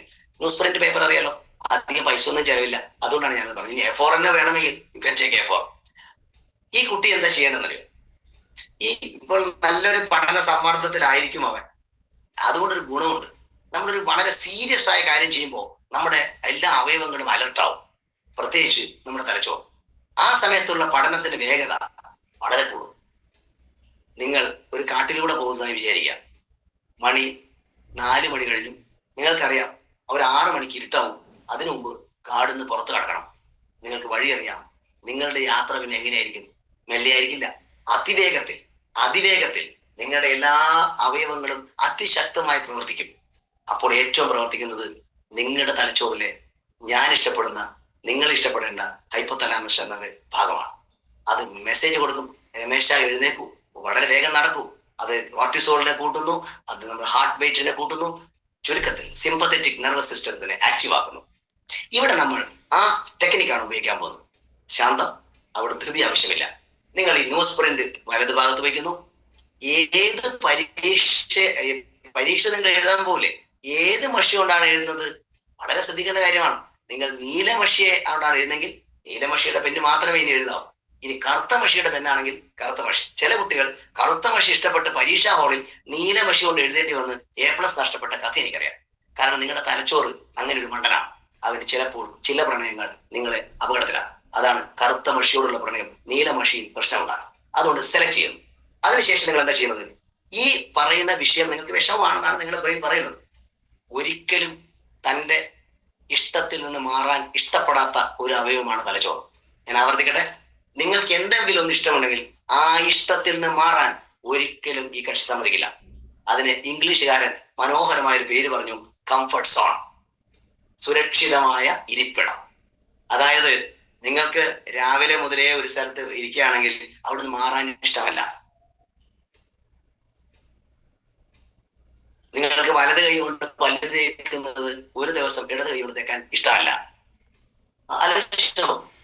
നിങ്ങളുടെ നടത്തത്തിൽ നിങ്ങൾ ഭക്ഷണം കഴിക്കാനിരിക്കുന്ന ടേബിളിലെ കസേര ഒന്ന് തന്നെ ആയിരിക്കും, അത് മാറാൻ ഇഷ്ടമല്ല. ഇത് തന്നെയാണ് സുഹൃത്തുക്കളെ ഞാൻ പറയുന്ന നമ്മുടെ തലച്ചോറിന്റെ കണി. നമ്മൾ ഫിസിക്സിനെ ഇഷ്ടപ്പെടുന്നില്ല. ഇഷ്ടപ്പെടാൻ പറഞ്ഞാൽ കക്ഷി പറയും വേണ്ട എനിക്കിഷ്ടമല്ല. അപ്പൊ പറയാം ഇഷ്ടപ്പെടുന്നതും വേണ്ട, ഒരു പുതിയ പരിപാടി തുടങ്ങാം. ഈ പുതിയത് അറിയാൻ നമ്മുടെ തലച്ചോറിന് ഭയങ്കര ഇഷ്ടമാണ്. എന്താണ് പുതിയ പരിപാടി? ഞാനൊരു കാര്യം ചെയ്യാൻ പോകുന്നു, ഞാൻ ഫിസിക്സിന്റെ ടെക്സ്റ്റ് വെക്കുന്നു. നിനക്ക് വിരോധമില്ലല്ലോ? ഇല്ല സാർ. ബ്രെയിൻ പറഞ്ഞു കുഴപ്പമില്ല. എന്നിട്ട് ഈ ഒരു ഫിസിക്സിൽ ഏതെങ്കിലും ഒരു ചാപ്റ്റർ എടുക്കുന്നു. ഉദാഹരണം ഇലക്ട്രോ മാഗ്നറ്റിക് ഇൻഡക്ഷൻ ആവട്ടെ. ഞാൻ ഫിസിക്സ് അധ്യാപകനല്ല, എങ്കിലും ഒരു വാക്ക് എന്റെ മനസ്സിൽ വന്നതാണ്. അതെടുത്ത് നോക്കുന്നു. നിങ്ങളുടെ ബ്രെയിൻ പറയുന്നു അധിക സമയം നോക്കരുത്, ഇത് അപകടമാണ്, നിനക്ക് ഇഷ്ടമല്ലാത്തൊരു വിഷയമാണ്. അപ്പൊ പറയാം കുഴപ്പമില്ല, അതായത് ആന്തരിക സംഭാഷണത്തെ എതിർക്കരുത്. ആന്തരിക സംഭാഷണങ്ങൾ വന്നുകൊണ്ടിരിക്കും. അപ്പൊ ഞാനൊരു കാര്യം ചെയ്യട്ടെ, അല്ലയോ തലച്ചോറെ ഞാനൊരു കാര്യം ചെയ്യട്ടെ. അപ്പൊ അവൻ പറയും ചെയ്തോളൂ എന്താ ആവശ്യം. ഇതിൽ ഇലക്ട്രോ മാഗ്നറ്റിക് ഇൻഡക്ഷൻ എന്നുള്ളതിന്റെ മലയാളം വൈദ്യുത കാന്തിക പ്രേരണം. ഇംഗ്ലീഷ് മീഡിയം കുട്ടികൾ ഉണ്ടാവുമല്ലോ, ഞാൻ അതൊന്നും ഇവിടെ എഴുതിക്കോട്ടെ. അപ്പൊ ബ്രെയിൻ പറയും കുഴപ്പമില്ല, എഴുതിക്കോളൂ. അങ്ങനെ വൈദ്യുത കാന്തിക പ്രേരണം എന്ന് എഴുതുന്നു. എന്നിട്ട് തന്റെ ആ കറുത്ത മഷിയോ നീല മഷിയോ ഒരു അണ്ടർലൈൻ ചെയ്യുന്നു. അപ്പോൾ ഈ തലച്ചോറെന്ന മണ്ടൻ അവൻ അറിയാതെ ഒരു ഡോപ്പോമൈൻ ഫ്ലോ ചെയ്യും. ശ്രദ്ധിക്കണം, ഒരു ചെറിയ ഡോപ്പോമൈൻ. അപ്പൊ അവനോട് പറയുന്നു നമുക്കൊരു കാര്യം ചെയ്യാം, ഇതിന് നിർവചനം ഒന്ന് എഴുതി നോക്കിയാലോ. അതിന് നിനക്കത് അറിയില്ലല്ലോ, കുഴപ്പമില്ല, ഞാനൊന്ന് എഴുതട്ടെ. എഴുതിക്കോളൂ. നിങ്ങൾ ആ നിർവചനം ഒരിക്കൽ എഴുതുന്നു. അപ്പോഴും നിങ്ങൾ ഡോപ്പോമൈൻ കുറച്ചായിട്ട് പമ്പ് ചെയ്യുന്നു. സന്തോഷമുണ്ടാക്കുന്ന ഹോർമോണാണ് ഡോപ്പോമൈൻ. അപ്പൊ എഴുതി ഉടനെ പറയും ഇന്നത്തെ പരിപാടി നിർത്തുകയാണ് ബ്രെയിൻ, നിനക്ക് പ്രശ്നമൊന്നുമില്ലല്ലോ. ഇല്ല, അവന്റെ ഇഷ്ടത്തിൽ വിടുന്നു. ആ ദിവസം തന്നെ പഠിക്കുന്നു. രണ്ടാം ദിവസം ശ്രദ്ധിക്കേണ്ട കാര്യം, ഒരേ സമയം ഇന്ന് 7 മണിക്കാണെങ്കിൽ രണ്ടാം ദിവസം ഒരു 7 മണി തന്നെ തിരഞ്ഞെടുക്കുക. അതായത് ഇത്തരം സ്പെഷ്യലൈസ്ഡ് ലേണിങ്ങിന്, അതായത് A+ സ്ട്രാറ്റജിക്ക് ഒരു നിശ്ചിത സമയം മാറ്റി വെക്കുക. നിങ്ങൾ സ്ഥിരം പരീക്ഷയ്ക്ക് പഠിക്കുന്നതൊക്കെ ഇനി പഠിച്ചോളൂ, ഞാൻ അതിനെതിരല്ല, കാരണം സമയം അത്രയേ ഉള്ളൂ. ഇനി നേരത്തെ ഇനിയും പരീക്ഷ വൈകുന്ന കുട്ടികൾക്ക് അത് ഉപയോഗിക്കാം. എന്നിട്ട് നിങ്ങൾ എന്താ ചെയ്യുന്നത്, അടുത്ത സമയം 7 മണിക്ക് തന്നെ ഇരിക്കുന്നു. രക്ഷിതാക്കൾ ശ്രദ്ധിക്കുക, 1 മാസമെങ്കിലും അവരെ കൂടെ നിൽക്കുക. ഒരു 7 മണിക്ക് തന്നെ ഇവനെ അവിടെ കൊണ്ടിരുത്തുക. അന്ന് അവന് സ്വയം ഒരു ശീലം ഉണ്ടാവില്ല. മോനെ മാഷ് പറഞ്ഞല്ലേ 7 മണിക്ക് ഇരിക്കാം. എന്നിട്ട് ഉടനെ ഇതേ ചാപ്റ്ററിന് എടുക്കണം, ഇലക്ട്രോ മാഗ്നറ്റിക് ഇൻഡക്ഷനിലെ നിർവചനം ഒന്നും കൂടെ എഴുതാം. അപ്പൊ ബ്രെയിൻ പറയും കുഴപ്പമില്ല, ഒന്നും കൂടെ എഴുതിയാലോ. അങ്ങനെ 2, 3, 4 പ്രാവശ്യം പഠിക്കരുത്. നിങ്ങൾ എഴുതുമ്പോൾ അറിയാതെ നിങ്ങളുടെ ഡോപ്പോമൈൻ ഷിഫ്റ്റ് ചെയ്യുമ്പോൾ കുറച്ച് കഴിയുമ്പോൾ ബ്രെയിൻ പറയും മോനെ എഴുന്നേക്ക്, 7 മണിയായില്ലേ, നമുക്ക് പഠിക്കാലോ. എന്താണ്? ഫിസിക്സ്. അവർ ഇഷ്ടപ്പെടാൻ തുടങ്ങി. ഇതൊരു 10 ദിവസം കഴിയുമ്പോഴേക്ക് ആ വിഷയത്തിന്റെ മെമ്മറി കൂടും. ഇനി പറയുന്ന രഹസ്യം മറ്റൊന്നുമല്ല, ഇങ്ങനെ പഠിക്കുന്ന കാര്യങ്ങൾ, അതായത് ഒരു ഫ്രിക്ഷൻ ഇല്ലാതെ, റെസിസ്റ്റൻസ് ഇല്ലാതെ, പ്രതിരോധമില്ലാതെ പഠിക്കുന്ന കാര്യങ്ങൾ നമ്മുടെ തലച്ചോറ് ഞാൻ ഈ പറഞ്ഞ ഹിപ്പോ ക്യാമ്പസിൽ റെക്കോർഡ് ചെയ്യും. പക്ഷെ ഒരു കുഴപ്പം, ഇത് ഒരാഴ്ച, ഒരു 5-6 ദിവസം കഴിയുമ്പോൾ മറക്കും. ഉടനെ 6-7 ദിവസത്തിനുള്ളിൽ വീണ്ടും ഒന്നിരിക്കാം. ഇരുന്നിട്ട് നമ്മൾ എന്ത് ചെയ്യണം, ഈ പഠിച്ചത് ഒന്നും കൂടെ റിപ്പീറ്റ് ചെയ്യണം. എന്തിനെന്നറിയാമോ, നമ്മുടെ തലച്ചോറ് അതിനിടയിൽ ഒരുപാട് പുതിയ കാര്യം പഠിച്ചിട്ടുണ്ട്. ഈ ഫയൽ എവിടെയുണ്ട്, അപ്പൊ ഒന്നും കൂടെ ഓർമ്മിക്കാൻ ഈ ഫയൽ എടുത്തു വെക്കുന്നു. അതായത് ഒന്നും കൂടെ ആ ഫയൽ എടുത്തു വെക്കുന്നു. അപ്പൊ 6 ദിവസം കഴിയുമ്പോൾ വീണ്ടും ഇതന്നെ പഠിക്കുന്നു. അപ്പൊ കുറച്ചായി പഠിക്കുമ്പോൾ വേറെ സംഭവം ഉണ്ടാവും. അത് ഞാൻ പറയാം. ഇങ്ങനെ ഓരോന്ന് പഠിച്ച് ഇങ്ങനെ വെക്കുമ്പോൾ ഒരു പരീക്ഷ അടുത്ത് വരുമ്പോ ഈ സംഭവങ്ങൾ അവിടെ റെക്കോർഡായിട്ടുണ്ടാവും. അതുകൊണ്ടാണ് ഞാൻ പറയുന്നത് എഴുതി പഠിക്കണം. അപ്പൊ നിങ്ങൾക്ക് തോന്നുന്നു എത്ര എഴുതി പഠിക്കണം, നിങ്ങൾ എത്ര എഴുതണ്ട. അല്പം എഴുതി പഠിക്കുമ്പോൾ തലച്ചോറിന്റെ മറ്റൊരു പ്രവർത്തനത്തെ കുറിച്ച് നിങ്ങൾക്ക് അറിയില്ല. ഈ കക്ഷിക്ക് എവിടെയാണോ ഡോപ്പാമൈൻ കിട്ടുന്നത് അങ്ങോട്ടേക്ക് അവൻ പോകും. അവന് ഫിസിക്സിൽ ഇഷ്ടപ്പെടാൻ തുടങ്ങി. ഉടനെ ടീച്ചർ അടുത്ത് പോവാ, ടീച്ചറെ ഈ വർഷം പരീക്ഷയ്ക്ക് വരുന്ന ഇക്കൊല്ലം 10ാം ക്ലാസ്സൊക്കെ പുതിയ ടെക്സ്റ്റാണ്, എന്നാലും ഒരു പ്രധാനപ്പെട്ട 3-4 ചോദ്യങ്ങൾ പറഞ്ഞുതരാമോ. ആ ടീച്ചർ അടുത്ത് നിങ്ങൾ പോകുമ്പോൾ നിങ്ങളുടെ ഡോപ്പാമൈൻ വീണ്ടും പ്രവർത്തിക്കും. ഇനി ടീച്ചേഴ്സ് ആരെങ്കിലും ഉണ്ടെങ്കിൽ ഈ കുട്ടിയെ ഒന്ന് പ്രോത്സാഹിപ്പിക്കുക. കുഴപ്പമില്ല മതി, യു ആർ ലേണിംഗ്. അടുത്ത് നമ്മൾ കൊടുക്കേണ്ട രക്ഷിതാക്കൾ എന്താ ചെയ്യേണ്ടത്, അവനൊരു കുറച്ച് അച്ചീവ്മെന്റ് നേടുമ്പോൾ ഒന്ന് പുറത്തു തട്ടുക. കാരണം റിവാർഡ് ഹോർമോൺ കൂടിയാണ് ഈ ഡോപ്പമൈൻ. അപ്പൊ ഇവൻ ചിന്തിക്കും കുഴപ്പമില്ല, ഞാനത് പഠിച്ചല്ലോ. അങ്ങനെ കുറച്ചായി ഇഷ്ടപ്പെടാൻ തുടങ്ങുമ്പോൾ ഓട്ടോമാറ്റിക്കലി സംഭവിക്കുന്നത് എന്താ അറിയാം, നിങ്ങളുടെ പഴയ റെക്കോർഡഡ് ഫയൽസ് ഒക്കെ ഈ കക്ഷി പുറത്തെടുക്കും. അതായത് എപ്പോഴോ നിങ്ങൾ പഠിച്ച കാര്യങ്ങളൊക്കെ ഈ കക്ഷി പുറത്തെടുക്കും. ഇനി ഒരു ചോദ്യം ചോദിക്കട്ടെ, ഇതിൽ എന്നെ സ്ഥിരം കാണുന്ന എന്റെ പ്രേക്ഷകരിൽ മാറ്റി നിർത്തിയാൽ, ഇന്ന് 195 ആളുണ്ടല്ലോ, ഇതിലൊറ്റ ചോദ്യം, ഈ പുതിയ ആൾക്കാരാണ് എന്നെ എങ്ങനെയാണ് ഇനി ഓർമ്മിക്കുക? നിങ്ങൾ ഓർമ്മിക്കുന്നത് ഒരു ക്ലാസ് എടുത്ത, ഒരു സൂം പ്ലാറ്റ്ഫോമിൽ ക്ലാസ് എടുത്ത ചുവന്ന, അല്ലെ അതായത് ഏതാണ്ട് ചുവന്നു, ഈ ഷർട്ട് ഇട്ട ഒരു അധ്യാപകൻ, കണ്ണട വെച്ചിട്ടുണ്ട്, അദ്ദേഹത്തിന് കറുത്ത തടിച്ചൊരു മീശയുണ്ട്. ഇതാണ് നിങ്ങൾ ഓർക്കുന്നത്, ആണല്ലോ. ഇനി ഈ ഓർമ്മ അവിടെ റെക്കോർഡായി കിടന്നു. ഇനി എന്നെ നേരിട്ട് കണ്ടെന്നിരിക്കട്ടെ, അപ്പോൾ നിങ്ങൾ ഈ മുഖം എവിടെയോ പരിചയമുണ്ടോ? മെമ്മറി എങ്ങനെയാണ് വർക്ക് ചെയ്യുന്നത് മനസ്സിലായത്? ഈ രീതിയിലാണ് മെമ്മറി വർക്ക് ചെയ്യുന്നതായിട്ടാണ് ഡോക്ടർ ഡാനിയൽ ജെയ്മൻ പറയുന്നത്. 10 ലക്ഷത്തോളം ആൾക്കാരുടെ സ്റ്റഡി ചെയ്തിട്ടാണ് അതിന്റെ പെറ്റ് സ്കാനും FMRI സ്കാനും എടുത്തിട്ട് പറയുന്നത്. അപ്പൊ ഞാൻ പറഞ്ഞു ഉറക്കം അതിന് എത്രത്തോളം ഇമ്പോർട്ടന്റ് ആണെന്ന് പറയുന്നത്. ഇതിന്റെ പ്രോസസ് മനസ്സിലായല്ലോ. അതായത് പെർട്ടിക്കുലർ സമയത്ത് പെർട്ടിക്കുലർ വിഷയം തന്നെ നമ്മൾ പഠിക്കാൻ ഇഷ്ടപ്പെടുക. അങ്ങനെ ഫിസിക്സ് ഒരുവിധ ലെവലായാൽ go to the next subject. അങ്ങനെ വേറെ രസം അറിയോ, നിങ്ങളൊരു പഠനത്തിന്റെ മാത്രം ഈ ഒരു മേഖലയിൽ വരുമ്പോൾ നിങ്ങൾക്ക് മറ്റുള്ള ഇഷ്ടങ്ങൾ കുറഞ്ഞുകൊണ്ടേയിരിക്കും. മറ്റുള്ള ഇഷ്ടങ്ങൾ കുറഞ്ഞുകൊണ്ടേയിരിക്കും. അങ്ങനെ മറ്റുള്ള ഇഷ്ടം കുറയുമ്പോൾ അവിടെ നമുക്ക് കൂടുതൽ വിഷയങ്ങൾ പഠിക്കാൻ പറ്റും. എപ്പോഴും ശ്രദ്ധിക്കേണ്ട കാര്യം, ഭയപ്പെടുത്തരുത്, ദേഷ്യപ്പെടുത്തരുത്, പകരം പ്രചോദിപ്പിക്കുക. നിങ്ങൾ ഒരിക്കലും ദേഷ്യപ്പെട്ടാൽ അന്നേരം അമിഗ്ഡാല ട്രിഗർ ചെയ്യും. അമിഗ്ഡാല ട്രിഗർ ചെയ്യുന്ന സമയത്ത് ഏറ്റവും വലിയ അപകടം, നിങ്ങളുടെ പഠനത്തെ തകർക്കുന്ന നമ്മുടെ കിഡ്നി അല്ലെങ്കിൽ വൃക്കയുടെ തൊട്ട് മുകളിലുള്ള അഡ്രിനൽ ഗ്രന്ഥി പുറപ്പെടുവിക്കുന്ന കോർട്ടിസോൾ കൂടും. കോർട്ടിസോൾ ഭയത്തിൻ്റെതാണ്. എത്രത്തോളം കോർട്ടിസോൾ കൂടുന്നോ അത്രത്തോളം കുട്ടിയുടെ പഠനം ഇല്ലാതാവും. പ്രിയപ്പെട്ട രക്ഷിതാക്കളെ, കുട്ടികളെ സ്നേഹിക്കും. നിങ്ങൾ അവരെ ഭയപ്പെടുത്തിയതുകൊണ്ടൊന്നും നടക്കില്ല. പക്ഷെ ഞാനൊക്കെ ഒരു ഹെഡ് മാസ്റ്റർ എന്ന നിലയിൽ പലപ്പോഴും കുട്ടികളോട് ഉയർന്ന് സംസാരിക്കും. പക്ഷെ അടുത്ത നിമിഷം ഞാൻ അവരെ സ്നേഹിക്കും. കാരണം അത് അധികം നിൽക്കില്ല. അതുകൊണ്ടാണ് ഒരു സ്നേഹം പദ്ധതി പോലും നമുക്ക് സമയപരിമിതി കൊണ്ട് 47 മിനിറ്റായി. അതായത് നമ്മൾ ഈ ഒന്ന് ഉറക്കം എന്ന് പറയുന്നത് ഇതിന് ബന്ധിക്കുന്നത് എങ്ങനെ ഞാൻ പറഞ്ഞിട്ടില്ല. ഞാൻ എങ്ങനെ പഠിക്കണമെന്ന് മാത്രമാണ് പറഞ്ഞത്. അതുകൊണ്ട് നിങ്ങൾക്ക് എന്തെങ്കിലും വിട്ടുപോയ കാര്യങ്ങൾ എന്നോട് ചോദ്യം ചോദിക്കാം. അങ്ങനെ ഇനി ആദ്യത്തെ കാര്യം, ഇനി ഉറക്കം എങ്ങനെയാണ് നമ്മുടെ പഠനത്തെ സ്വാധീനിക്കുന്നത്? ഉറങ്ങുമ്പോൾ എന്താണ് സംഭവിക്കുന്നത് പോലും നമുക്ക് ആരും പറഞ്ഞു തന്നിട്ടില്ല. നിങ്ങൾ ഈ ക്ലാസ്സിൽ വന്നുകൊണ്ട് അതെങ്കിലും പഠിക്കും. നിങ്ങൾ ഉറങ്ങാൻ പോകുന്നത് മുതൽ ഉറക്കത്തിലേക്ക് വഴുതി വീഴുന്നത് വരെ നിങ്ങളുടെ തലച്ചോറിൽ ഒരുപാട് സ്പന്ദനങ്ങളുണ്ട്. അതിനെ ഓരോ വേവ്സ് എന്ന് പറയാം. ഉറക്കത്തിലേക്ക് പോകുന്ന സമയത്ത് ഗാമ വേവ്സ്, ഏറ്റവും അലർട്ടായ വേവ്സ്, വളരെ ഫ്രീക്വൻസി ഉണ്ട്. പിന്നെ ബീറ്റ, പിന്നെ ആൽഫ. അത് കഴിഞ്ഞ് നിങ്ങൾ ഉറക്കത്തിലേക്ക് വഴുതി വീഴുമ്പോൾ ഒരു പെർട്ടിക്കുലർ സമയത്ത് അവിടെ ഒരു തീറ്റ വേവ്സ് ആക്ടിവേഷൻ നടക്കും. ആ സമയത്ത് നിങ്ങൾ കൊടുത്ത മുഴുവൻ വിശ്വാസങ്ങളും അത് നേടിത്തരും. അതുകൊണ്ട് പ്രിയപ്പെട്ട മക്കളെ, ഉറങ്ങുന്നതിന് 5 മിനിറ്റ് മുമ്പ് അല്ലെങ്കിൽ 10 മിനിറ്റ് മുമ്പ് നിങ്ങൾക്ക് ഏറ്റവും വിഷമമുള്ള ഒരു വിഷയത്തെ കുറിച്ചൊന്ന് ആലോചിച്ച് കിടക്കുക. 1. 2, നിങ്ങൾ മാർക്ക് കൂടുതൽ, നിങ്ങൾക്ക് ഏതാണോ വേണ്ടത്, ഫുൾ A+ ആണോ, അതൊക്കെ കിട്ടിയതായി വിശ്വസിക്കുന്ന ഒരു ചിത്രം ഉണ്ടാക്കുക. പേര് ഇപ്പോൾ കൃഷ്ണൻ എന്നാണെങ്കിൽ I am an A+ student എന്ന് കൃഷ്ണൻ എഴുതുന്നു. പറ്റുമെങ്കിൽ അവന് ഫോട്ടോ വെക്കുന്നു, അവിടെ അവന് കിട്ടുന്ന ഒരു മൊമെന്റോ വരച്ചു വെക്കുന്നു. നിങ്ങൾ വിചാരിക്കും ഒരു മണ്ടൻ പരിപാടിയല്ലേ? അല്ല, നിങ്ങൾ അത് വരച്ചു വെച്ച് മനസ്സിൽ വിശ്വസിച്ച് ഒന്ന് ഉറങ്ങുന്നു. ഈ തീറ്റ വേവ്സിന്റെ ഫ്രാക്ഷൻ ഓഫ് എ സെക്കൻഡിൽ അത് അച്ചീവ് ചെയ്യേണ്ട എല്ലാ വഴികളും നിങ്ങളുടെ തലച്ചോറെടുക്കും, നിങ്ങളുടെ പെർമിഷൻ ഇല്ലാതെ. അത് കഴിഞ്ഞ് നിങ്ങൾ ദീർഘമായ ഉറക്കത്തിലേക്ക് വരുമ്പോൾ ഡെൽറ്റ വേവ്സ് എന്ന് പറയും. അവിടെ ഒന്നും സംഭവിക്കുന്നില്ല. നമ്മൾ മതിമറന്നുറങ്ങുന്നു. പരീക്ഷാ സമയത്ത് നമുക്ക് നഷ്ടമാകുന്നത് ഈ മതിമറന്നുറങ്ങലാണ്. നിങ്ങൾ മതിമറന്നുറങ്ങണം. മുഴുവൻ സമയമല്ല, ആ ഉറക്കത്തിന്റെ ആ സൈക്കിൾ 5 സൈക്കിളാണ്. ആ ഒരു സൈക്കിൾ അത് ഉറങ്ങിയേ പറ്റും. എന്നിട്ട് നിങ്ങൾ എഴുന്നേൽക്കുന്നു. ഇനിയാണ് അടുത്ത രസകരമായ കാര്യം. എഴുന്നേറ്റ ഉടനെ മറ്റൊന്നും ചിന്തിക്കരുത്. എഴുന്നേറ്റ ഉടനെ നിങ്ങൾ നേടിയ A+, അത് നിങ്ങൾക്കുണ്ടാക്കുന്ന സന്തോഷത്തെ വെറുതെ ഒന്ന് ഉണ്ടാക്കി നോക്കുക. എന്നിട്ട് ചങ്കൂറ്റത്തോടെ പറയാ, I am an A+ student. പറയുന്നത് ഒരു മണ്ടത്തരാണ്. അത് പറയാൻ മക്കളെ പ്രേരിപ്പിക്കണം. എന്നിട്ട് അങ്ങനെ പറയുമ്പോൾ ഈ തീറ്റ വേവ്സ് ആക്ടിവേറ്റ് ചെയ്യുന്ന സമയം എന്ന് പറയുന്നത് 5 മണി മുതലാണ്. അത് ഏറ്റവും കൂടുതൽ ആക്ടിവേഷൻ നടക്കുന്നത് 3:30-ക്കാണ്. രാവിലെ 3:30 മുതൽ ആണ്. അതുകൊണ്ട് നിങ്ങൾ അങ്ങനെ എഴുന്നേൽക്കരുത്. ഇപ്പൊ ഞാനൊക്കെ 3:30-ക്ക് എഴുന്നേൽക്കുന്ന ഒരാളാണ്. കാരണം ആ തീറ്റ വേവ്സിന്റെ ഏറ്റവും ആക്ടിവേഷൻ ഉപയോഗിക്കുന്ന ഒരാളാണ്. കാരണം ഞങ്ങൾക്ക് 5 മണി മുതൽ നമ്മുടെ ഓൺലൈൻ സെഷൻ ആരംഭിക്കും. അപ്പൊ ഈ തീറ്റ വേവ്സ് ആക്ടിവേഷൻ നടക്കുന്ന സമയത്ത് എന്താ സംഭവിക്കാന്നറിയാം?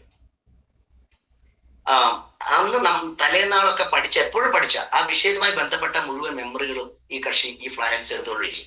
He's cleansing the files. അതുകൊണ്ട് ബ്രാഹ്മ മുഹൂർത്തത്തിൽ എഴുന്നേൽക്കണമെന്ന് നമ്മോട് പറയുന്നത്. സുബഹ് നിസ്കാരം അതിനാണ്. രാവിലെ അമ്പലങ്ങൾ തുറക്കുന്നതിനാണ്.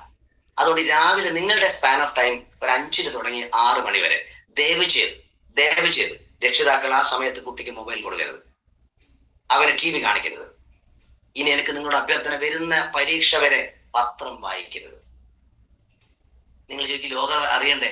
SLC പരീക്ഷ എഴുതുന്ന നിങ്ങൾക്ക് എന്തിനാ ലോക വിവരം? നിങ്ങളെ ക്വസ്റ്റ്യൻ പേപ്പർ തയ്യാറാക്കി കഴിഞ്ഞു. കാരണം നിങ്ങൾക്ക് മൊബൈൽ ഫോൺ കംപ്ലീറ്റ് ഒഴിവാക്കലാണ് നല്ലത്. പക്ഷെ സാധ്യമല്ല. നിങ്ങളുടെ അതിലൊക്കെ തന്നെ നിങ്ങൾ കുറച്ചുകൂടി അഡിക്റ്റ് ആണെങ്കിൽ നിങ്ങൾ പാഠങ്ങളുടെ എല്ലാ യൂട്യൂബുകൾ പാഠങ്ങളൊക്കെ കാണുക.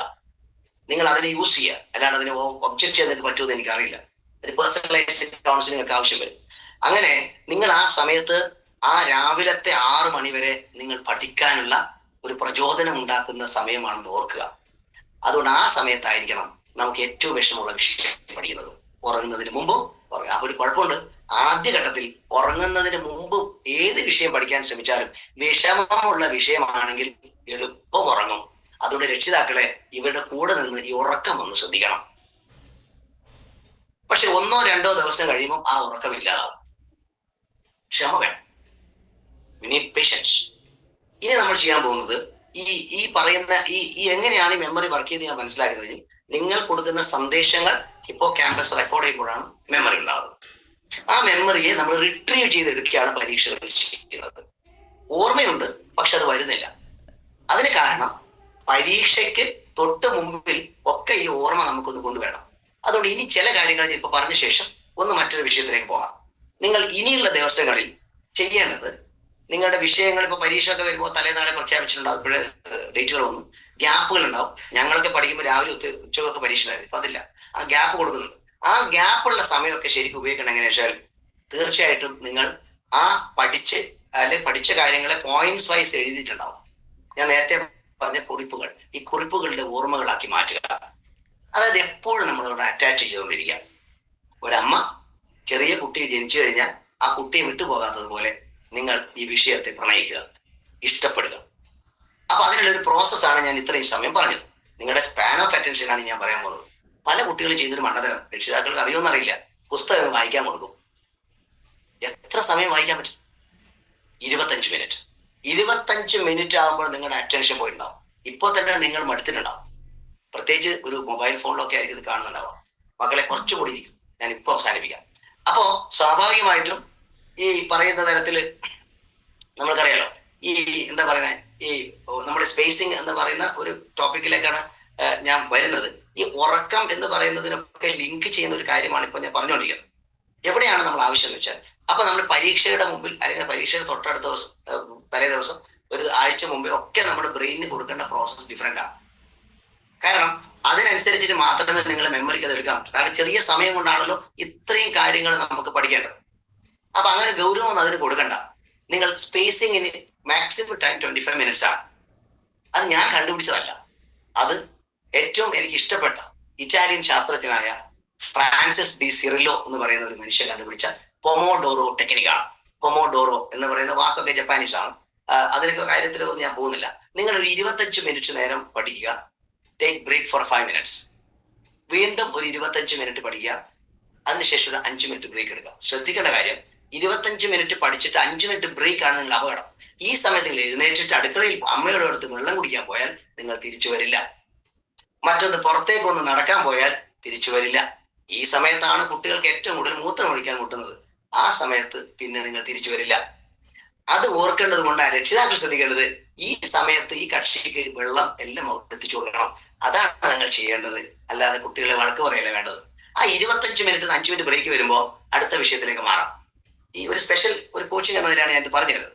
അങ്ങനെ ഒരു 2-3 വിഷയങ്ങൾ കഴിയുമ്പോൾ അടുത്തതിലേക്ക് മാറാം. ദാറ്റ് സ്പേസിംഗ് ടെക്നിക്ക് നിങ്ങൾക്ക് എങ്ങനെ വേണം ഉപയോഗിക്കാം. എന്തെങ്കിലും പേഴ്സണലായിട്ട് എനിക്ക് ആവശ്യമുണ്ടെങ്കിൽ എന്റെ നമ്പർ അത് കൊടുത്തിട്ടുണ്ട്, അതിൽ വാട്സ്ആപ്പ് ചെയ്ത് കഴിഞ്ഞാൽ നിങ്ങളുടെ വ്യക്തിപരമായി അതെങ്ങനെ വേണമെന്ന് എന്നാൽ കഴിയുന്ന സമയം കൊണ്ട് ഞാൻ പറഞ്ഞുതരാം. അപ്പൊ നമ്മൾ ചെയ്യേണ്ട ഈ കാര്യങ്ങളൊക്കെ നമ്മളൊന്ന് മനസ്സിലാക്കി. ഇനി ശ്രദ്ധിക്കേണ്ടത്, ഒരുപക്ഷെ ഇതില് യാനത്തിലെ അംഗങ്ങൾ എന്റെ സെഷനിൽ വരുന്നവർക്ക് അത് മനസ്സിലായിട്ടുണ്ടാവും.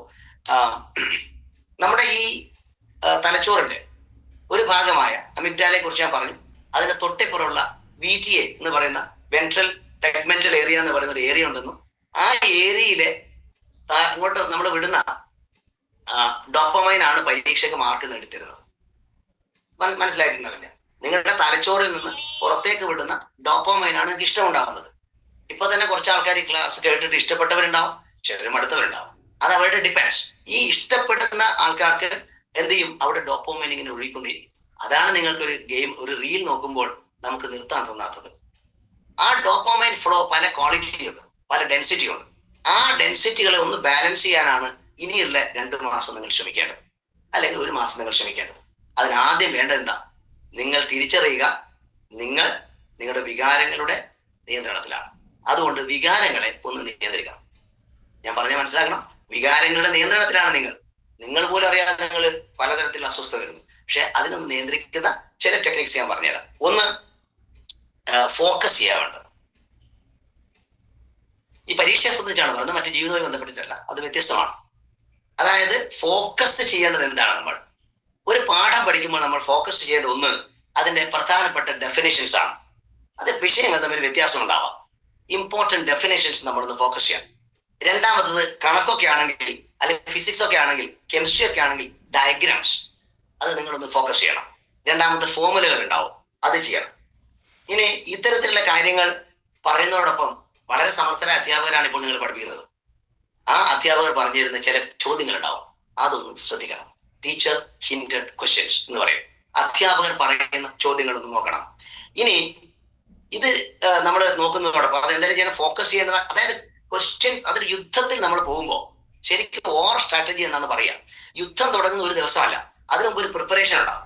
എത്ര ശത്രുക്കളുടെ എണ്ണം, ഇതൊക്കെ ഇന്റലിജൻസ് കൊടുത്തിട്ടുണ്ടാവും. അതിന് കണക്ക് ഈ ഗ്രൂപ്പ് എങ്ങനെ പോകണം, ഏത് വെപ്പൺ എടുക്കണം എന്നൊക്കെ നേരത്തെ ട്രെയിൻ ആണ്. അല്ലാതെ ഒരു ദിവസം രാവിലെ ഒരു കുറെ തോക്കും എടുത്ത് ഒരാൾ പോകലല്ല യുദ്ധം. അതാണ് നമ്മളിപ്പോൾ സാധാരണ പരീക്ഷയ്ക്ക് പോകുന്നത്. അതിനിപ്പോ ഒരു ട്രെയിൻഡ് ആയിട്ടുള്ള ഒരു വാരിയറായി മാറുക, അല്ലെ ജസ്റ്റ് ലൈക്ക് എ കമാൻഡോയി മാറുക എന്നുള്ളതാണ് നമ്മുടെ ദൗത്യം എന്ന് പറയുന്നത്. അതിനുവേണ്ടി നമ്മൾ എന്ത് ചെയ്യണം? ഈ പറയുന്ന രീതിയിൽ വിഷയങ്ങളെ ഒന്ന് ഓർഗനൈസ് ചെയ്ത ശേഷം നിങ്ങൾ ചെയ്യേണ്ട ഒറ്റ കാര്യം, ഇത് ഡെയിലി റിവിഷൻ ചെയ്യണം എന്നുള്ളതാണ്. അതായത് ഈ നമ്മുടെ ഹിപ്പോ ക്യാമ്പസിലേക്ക് ഇത് കുറച്ച് അമ്മ ചെറിയ കുട്ടികൾക്ക് ഭക്ഷണം കൊടുക്കുന്നുണ്ടല്ലോ, ഒന്ന് ഉരുട്ട് കൊടുക്കില്ല. കുറച്ച് കൊടുത്തിട്ട് അവനെ ഒന്ന് താലോലിച്ച് അവൻ അങ്ങോട്ട് ഓടുമ്പോൾ അവനെ പിടിച്ചുകൊണ്ടുവന്ന് മെല്ലെ മെല്ലെ അവൻ അറിയാതെ ഭക്ഷണം കൊടുക്കും. ഇങ്ങനെ ആയിരിക്കണം തലച്ചോറിനെ പഠിപ്പിക്കേണ്ടത്. ഈ അമ്മമാർക്ക് തട്ടിപ്പറയാം നിങ്ങളെ എങ്ങനെയാണ് ഭക്ഷണം കഴിപ്പിക്കേണ്ടത്, എങ്ങനെയാണ് പല്ല് തേപ്പിക്കേണ്ടതെന്ന് അവർക്കറിയാം. അതുപോലെ നിങ്ങൾക്ക് മാർക്ക് കിട്ടാൻ, A+ കിട്ടാൻ നിങ്ങളുടെ തലച്ചോറിനെ നിങ്ങൾ ഹാക്ക് ചെയ്യണം. It's possible. അപ്പൊ അതിന് ചെയ്യുന്ന ഡെയിലി റിവിഷൻ. അത് കഴിഞ്ഞാൽ കുറെ കഴിഞ്ഞ് വീണ്ടും മറന്നു ഒരു വീക്കിലി റിവിഷൻ ഉണ്ടാകും, ആഴ്ചയിൽ ഒരു ദിവസം. പിന്നീട് അതനുസരിച്ച് മന്ത്ലി ഇപ്പൊ സമയമില്ല ഉണ്ടെങ്കിൽ നമുക്ക് അങ്ങനെ ചെയ്യാൻ പറ്റും. എന്നിട്ട് രസകരമായ കാര്യം, നിങ്ങൾ പല ചോദ്യങ്ങളുടെ ഉത്തരം എഴുതി നോക്കുമ്പോൾ തെറ്റുകൾ വരും. മിസ്റ്റേക്ക് എന്ന വാക്കിന്റെ സ്പെല്ലിംഗ് ശ്രദ്ധിച്ചിട്ടുണ്ടോ? MISTAKE. ആ വാക്കിൽ ഒരു വാക്ക് ഒളിഞ്ഞു കിടപ്പുണ്ട്, ടേക്ക്. ആ മിസ്റ്റേക്കിൽ നിന്ന് ചിലത് പഠിക്കാം. ഇനി ഒരിക്കലും എനിക്ക് ഭൂമിയുടെ അടുത്ത നക്ഷത്രം ഏത് എന്ന് പറഞ്ഞാൽ ഞാൻ സൂര്യൻ എഴുതൂ, ഞാൻ ഒരിക്കലും ശുക്രൻ എഴുതില്ല. കാരണം ഞാനൊരു തെറ്റ് വരുത്തി. ഇത് പരീക്ഷയ്ക്ക് മുമ്പാവണം എന്ന് മാത്രമേ ഉള്ളൂ. തെറ്റ് വരുത്തി അത് ശരിയാക്കുക എന്നതാണ്, അല്ലെങ്കിൽ തിരുത്തി പഠിക്കുക എന്നുള്ളതാണ് ലേണിങ്ങിന്റെ മറ്റൊരു നിയമം. So make mistakes, correct the mistake. അതിനു വേണ്ടിയുള്ള ഒരു ശ്രമം നമ്മൾ ചെയ്യണം. ഇങ്ങനെയുള്ള കാര്യങ്ങളൊക്കെ ചെയ്യുന്ന പോലെ നമ്മൾ വേറെ ചില സ്ട്രാറ്റജീസ് കൂടെ പറയാം, എന്നിട്ട് നമുക്ക് അവസാനിപ്പിക്കാം. ഒന്ന്, ഈ സെന്റൻസ് ഭയങ്കര എനിക്ക് ഇഷ്ടമാണ്. Study what is asked, not study what is interesting. അതായത് എന്താണ് പരീക്ഷയ്ക്ക് ചോദിക്കുക എന്നാണ് പഠിക്കേണ്ടത്, അല്ലാതെ എനിക്ക് ഇഷ്ടമുള്ളത് പഠിക്കലല്ല. 99% കുട്ടികൾക്ക് A+ നഷ്ടപ്പെടുന്നത് ഒറ്റ സെന്റൻസ് കൊണ്ടാണ്. അവർക്ക് ഇഷ്ടപ്പെട്ട കാര്യം പഠിക്കാൻ പോകും. ഉദാഹരണം, വീട്ടിലെത്തുന്നു, അവൻ ഏതെങ്കിലും ഒരു പുസ്തകം എടുക്കുന്നു, അതവൻ ഇഷ്ടമായിരിക്കാം. ആ ഇഷ്ടമുള്ള കാര്യം കുറച്ച് നോക്കുന്നു, ഇഷ്ടപ്പെടാത്ത കണക്കും സോഷ്യൽ സയൻസും ഫിസിക്സും ഈ കുട്ടിയെ നോക്കി കരയുന്നു. ഇതാണ് സംഭവിക്കുന്നത്. ഒന്നും കൂടെ പറയാം, study what is asked, not study what is interesting. നിങ്ങൾക്ക് എന്തൊക്കെ വരാൻ സാധ്യതയുണ്ട് എന്ന ചോദ്യത്തിലേക്ക് മാത്രം ശ്രദ്ധിക്കുക. ഇനി ഇഷ്ടപ്പെട്ടതിലേക്ക് ശ്രദ്ധിക്കുന്ന ആ പരിപാടി ഒഴിവാക്കുക. ഇതാണ് നിങ്ങൾ ചെയ്യേണ്ട മറ്റൊരു കാര്യം എന്ന് പറയുന്നത്. അങ്ങനെ നമ്മൾ ഈ പറഞ്ഞിരിക്കുന്ന പോലെ ഇല്ല, ഇത്രയും കാര്യങ്ങൾ ഞാൻ പറഞ്ഞ പൊമോഡോറോ ടെക്നിക് ഞാൻ ഒന്നും വിട്ടുപോയില്ല എന്ന് തോന്നുന്നു. മറ്റൊന്ന്, നിങ്ങൾ ശ്രദ്ധിക്കേണ്ട മറ്റൊരു കാര്യം, നിങ്ങളുടെ ഒരു കുഴപ്പം, നിങ്ങളുടെ ക്ലാസ്സിലെ മിടുക്കനായ വിദ്യാർത്ഥി എപ്പോഴും ഓർത്തുകൊണ്ടിരിക്കും, അയ്യോ അവനെ പോലെ എനിക്കൊരു A+ കിട്ടണം. നടക്കില്ല. നിങ്ങൾ കമ്പയർ ചെയ്യുന്നത് ആരെന്നറിയോ? ഇന്നലത്തെ നിങ്ങളെ ഇന്ന് നിങ്ങൾ കമ്പയർ ചെയ്യണം. നാളെ ഇന്നത്തെ നിങ്ങളെ. അതായത് ഞാൻ എത്രത്തോളം സ്വയം പഠിച്ചു എന്ന് പറഞ്ഞാൽ ക്യാമറ നിങ്ങളിലേക്ക് തിരിക്കണം. അസാമാന്യമായ ഒരു കഴിവ് നിങ്ങളിലുണ്ട്. കാരണം നിങ്ങളെ തോൽപ്പിക്കാൻ ഒരാൾക്ക് മാത്രമേ സാധിക്കൂ, അത് നിങ്ങൾക്ക് മാത്രം. ഈ പറയുന്ന കാര്യങ്ങളാണ് പൊതുവായി എനിക്ക് പറയാനുള്ളത്. ഒരുപക്ഷെ ഇന്ന് ഗാന്ധിജിയുടെ രക്തസാക്ഷി ദിനമാണ്. നമ്മൾ ഓർക്കേണ്ടത്, ഗാന്ധിജി ഏറ്റവും നല്ല വിദ്യാർത്ഥി ആയിരുന്നില്ല, ഫുൾ A+ സ്റ്റുഡന്റ് ആയിരുന്നില്ല. പക്ഷേ ലോകം മാറ്റിമറിച്ച ഒരു വിദ്യാർത്ഥിയായി അല്ലെങ്കിൽ ഒരു മനുഷ്യനായി ഗാന്ധിജി മാറിയത് ഗാന്ധിജിക്ക് അതിഭീകരമായ ഒരു ചവിട്ടേറ്റപ്പോഴാണ്. ഇതിന് പറയാൻ കാരണം, ആ ചവിട്ട് അദ്ദേഹത്തിന്റെ തലച്ചോറിൽ മാറ്റം ഉണ്ടാക്കുന്നു, ന്യൂറോൺസിൽ പുതിയ ന്യൂറോൺസ് ഉണ്ടാവുന്നു. അതിനെ നമ്മൾ ന്യൂറോജെനിസിസ് എന്നാണ് പറയുന്നത്. പുതിയൊരു തത്വശാസ്ത്രം ഉണ്ടാവുന്നു. ഗാന്ധിജി അവിടെ സൃഷ്ടിക്കപ്പെടുന്നു. ഓർക്കുക, നിങ്ങൾക്കും ഈ ദിവസം നിങ്ങളുടെ ജീവിതത്തിലെ ഒരു മാറ്റത്തിന്റെ ദിവസമായി കാണാം. അതുകൊണ്ട് തന്നെ ഇനിയും നിങ്ങൾക്ക് എന്തെങ്കിലും സംശയമുള്ള കാര്യങ്ങൾ ഒരു ഇൻട്രാക്ഷൻ കൂടെ നമുക്ക് ആയ ശേഷം നിർത്താം. കാരണം കൂടുതൽ പറയുമ്പോൾ നിങ്ങൾ കൂടുതൽ ഇഷ്ടപ്പെടുന്നത് കുറയും. നിങ്ങൾ കൂടുതൽ ഇഷ്ടപ്പെടുന്നു, ഞാൻ നിങ്ങളെ ഏറെ ഇഷ്ടപ്പെടുന്നു, രക്ഷിതാക്കളെയും കുട്ടികളെയും. നമുക്ക് ചോദ്യങ്ങളിലേക്ക് വരാം. പൊതുവായ കുറെ കാര്യങ്ങളാണ് പറഞ്ഞത്. ഇനി എന്തെങ്കിലും ഉണ്ടെങ്കിൽ നമ്പറുണ്ട്, can contact me personally through WhatsApp or if I have time I will answer for your questions. Or to finish, ഏതായാലും വളരെ സന്തോഷത്തോടെ ഇത്രയും നിന്ന ഈ പ്രേക്ഷകർക്ക് എന്റെ അകമഴിഞ്ഞ നന്ദി. വളരെ വളരെ ഇൻഫർമേഷൻ കിട്ടിയ ഒരു സെഷൻ കേട്ട് കഴിഞ്ഞപ്പോ ഞാൻ എന്നോട് തന്നെ പറയായത്, ഒരു 30 വർഷം മുന്നേ മാഷ കിട്ടിയത് നല്ലതായിരുന്നു. ഇതേ ചിന്തയായിരിക്കും ഇതിലുള്ള പേരൻസിനൊക്കെ ഉണ്ടായിരിക്കും. അപ്പൊ ഇന്ന് നമ്മുടെ കൂടെ ജോയിൻ ചെയ്ത കുട്ടികളടുത്താണ് നിങ്ങൾക്ക് എന്തെങ്കിലും ചോദിക്കാനുണ്ടെങ്കിൽ എന്ത് ചെയ്യാം, ഇവിടെ ചോദിക്കാം. ഇനി പേരൻസ്, അപ്പൊ നമുക്ക് എല്ലാവർക്കും നമ്മുടെ ഒരു എന്താ പറയാ മാഷിനോടുള്ള ഒരു ആദരവ്, നമുക്ക് ഡിജിറ്റൽ പ്ലാറ്റ്ഫോം ആണ്, അത് നമുക്ക് ഡിജിറ്റലായിട്ട് തന്നെ ഒന്ന് കൊടുക്കാം. എല്ലാവർക്കും ലൈക്കും അതേപോലെ നിങ്ങളുടെ സ്നേഹവും എന്ത് ചെയ്യാം. അതിശക്തമായ ചുമയും ഒക്കെയുള്ള ഒരു അവസ്ഥയിൽ നിന്ന് അല്പസമയം പോലും ചുമക്കാതെ ഇത് പറയാൻ സാധിച്ചതിന് thanks to the universe and gratitude. ഒരുപാട് കുഞ്ഞുമക്കളുടെ ചിരി കാണാൻ സാധിക്കുന്നു. അവർക്കൊക്കെ ചോദ്യങ്ങൾ ചോദിക്കാം. ഓക്കെ, അൺമ്യൂട്ട് ചെയ്യാം നിങ്ങൾക്ക് ഓരോരുത്തർക്കും. 180 ആൾക്കാർ ഇപ്പോൾ ഈ വേദിയിൽ. ചാറ്റ് ബോക്സിൽ മാഷെ അപ്ഡേഷൻ ഒക്കെ കിട്ടാൻ വേണ്ടി അല്ലെങ്കിൽ നെക്സ്റ്റ് ക്ലാസ്സിന്റെ ഡീറ്റെയിൽസ് ഒക്കെ കിട്ടാൻ വേണ്ടിയിട്ട് ഒരു വാട്സപ്പ് ലിങ്ക് ഞാൻ അയച്ചിട്ടുണ്ട്.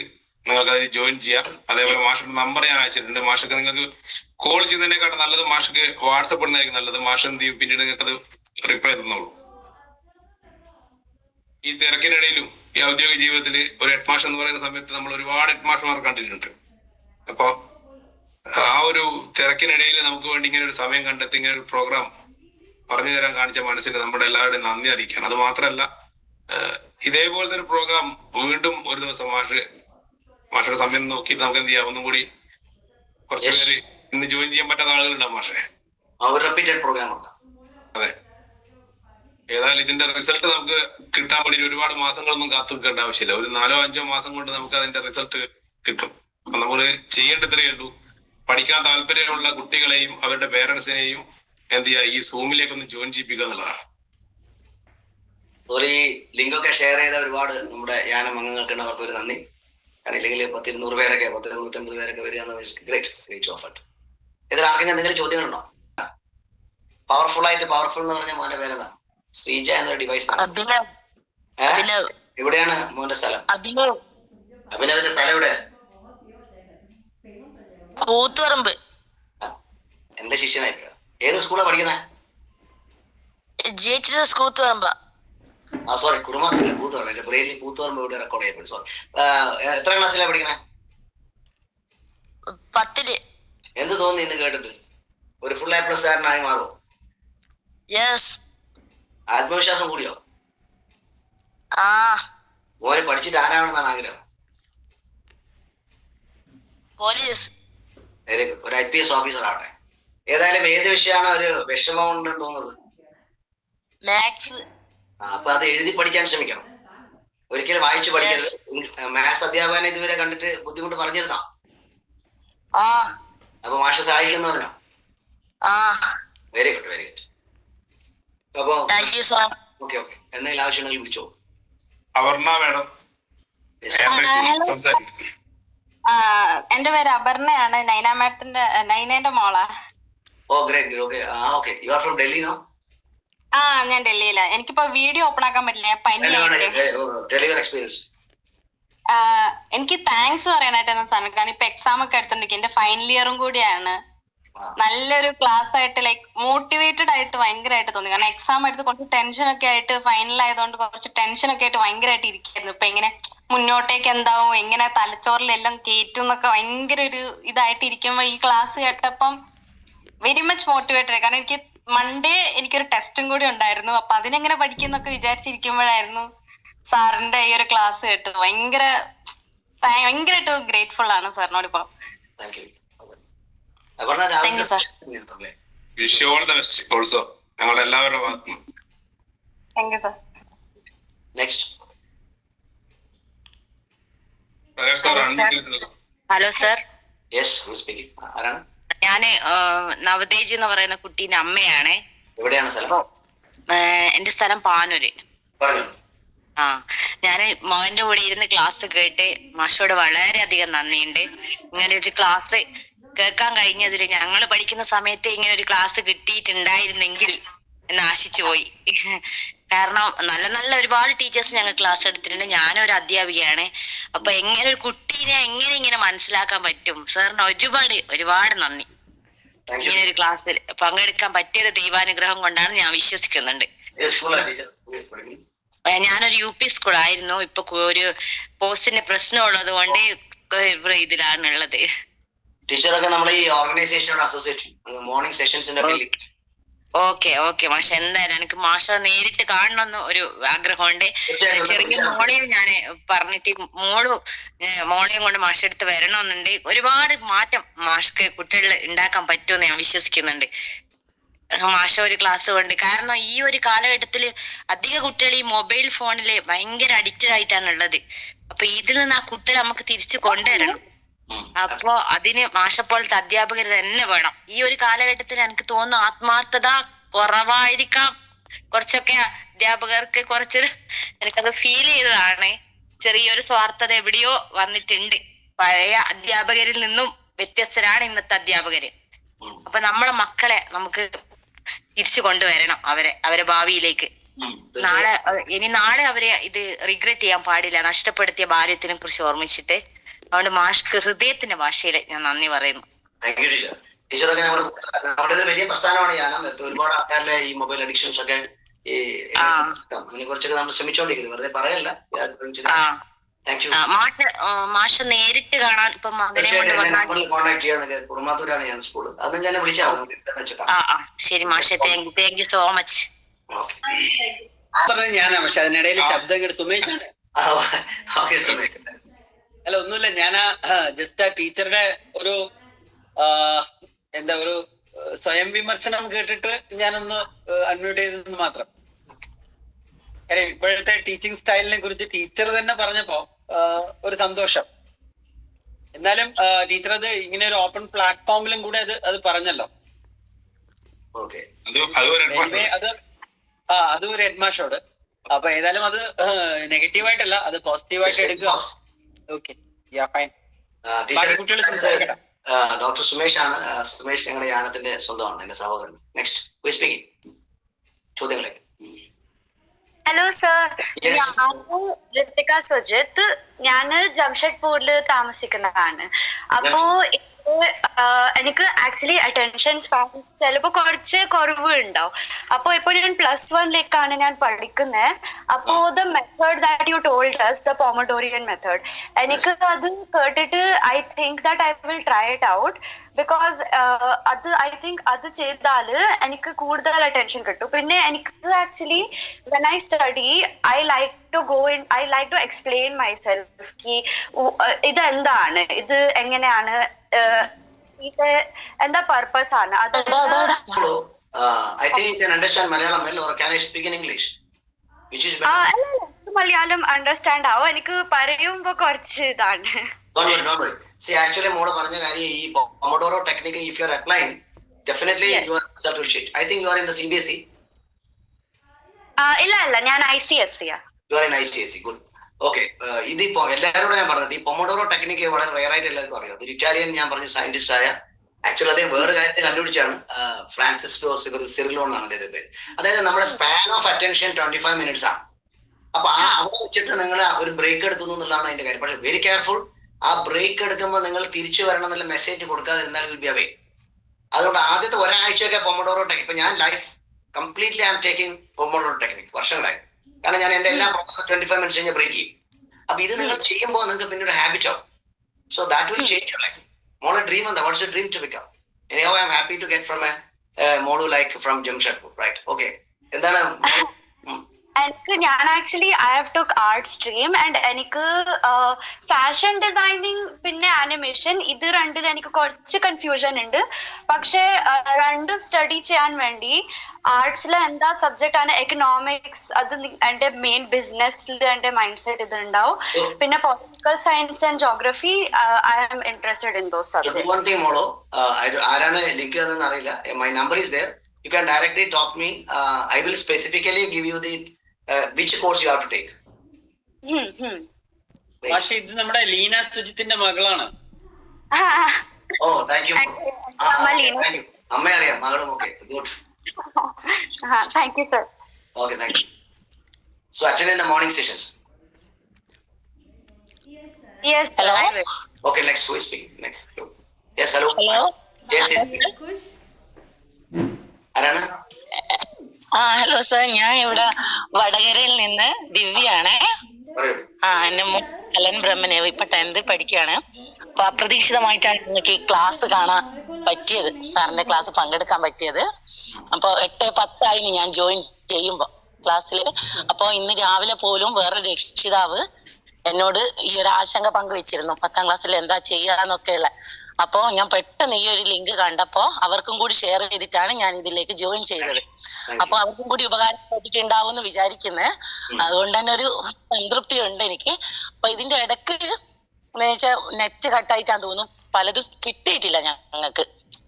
ഇപ്പൊ ഈ ഒരു പഠിക്കേണ്ട മെത്തേഡ് പറഞ്ഞല്ലോ സാറ്, അപ്പൊ അത് കുറച്ച് വീഡിയോസ് കട്ടായി പോയി. പിന്നെയും ജോയിൻ ചെയ്തതാണ്. റെക്കോർഡ് ഉണ്ട്, ഞാൻ ആ ഗ്രൂപ്പിലേക്ക് ഷെയർ ചെയ്യാം. ഗ്രൂപ്പിലേക്ക് റെക്കോർഡ് ഉണ്ട്, ഈ പ്രോഗ്രാം റെക്കോർഡ് ഉണ്ടാവും. Just watch. എന്നിട്ട് ഞാനാണ് 8:10 ഞാനാണ് ജോയിൻ ചെയ്ത് കാണുന്നത്. മോൻ നൈറ്റ് ക്ലാസ്സും കഴിഞ്ഞ് 8:30 വരുമ്പോ. അപ്പോഴേ ഞാൻ ഇങ്ങനെ അവന് പറഞ്ഞു കൊടുക്കാം. പക്ഷെ നമ്മള് പറഞ്ഞു കൊടുക്കും എത്രത്തോളം അത് മക്കളെ ആക്സെപ്റ്റ് ചെയ്യുന്നുള്ള ഇല്ലല്ലോ. അപ്പൊ സാറിന്റെ അടുക്കേന്നൊക്കെ ഒരു ക്ലാസ് കിട്ടുമ്പോ അവൻ തന്നെ ഒരു ഇത് വരും. അപ്പൊ അവൻ വന്നു കഴിഞ്ഞപ്പോ കാണുമ്പോ വേറൊന്നിലും പോയില്ല, വേഗം ഈ ക്ലാസ് നന്നായി കേട്ടു അവൻ ബാക്കിയുള്ള. അപ്പൊ തന്നെ അവനൊരു ആത്മവിശ്വാസം വന്നതുപോലെ തോന്നിയിട്ടുണ്ട് എനിക്ക്.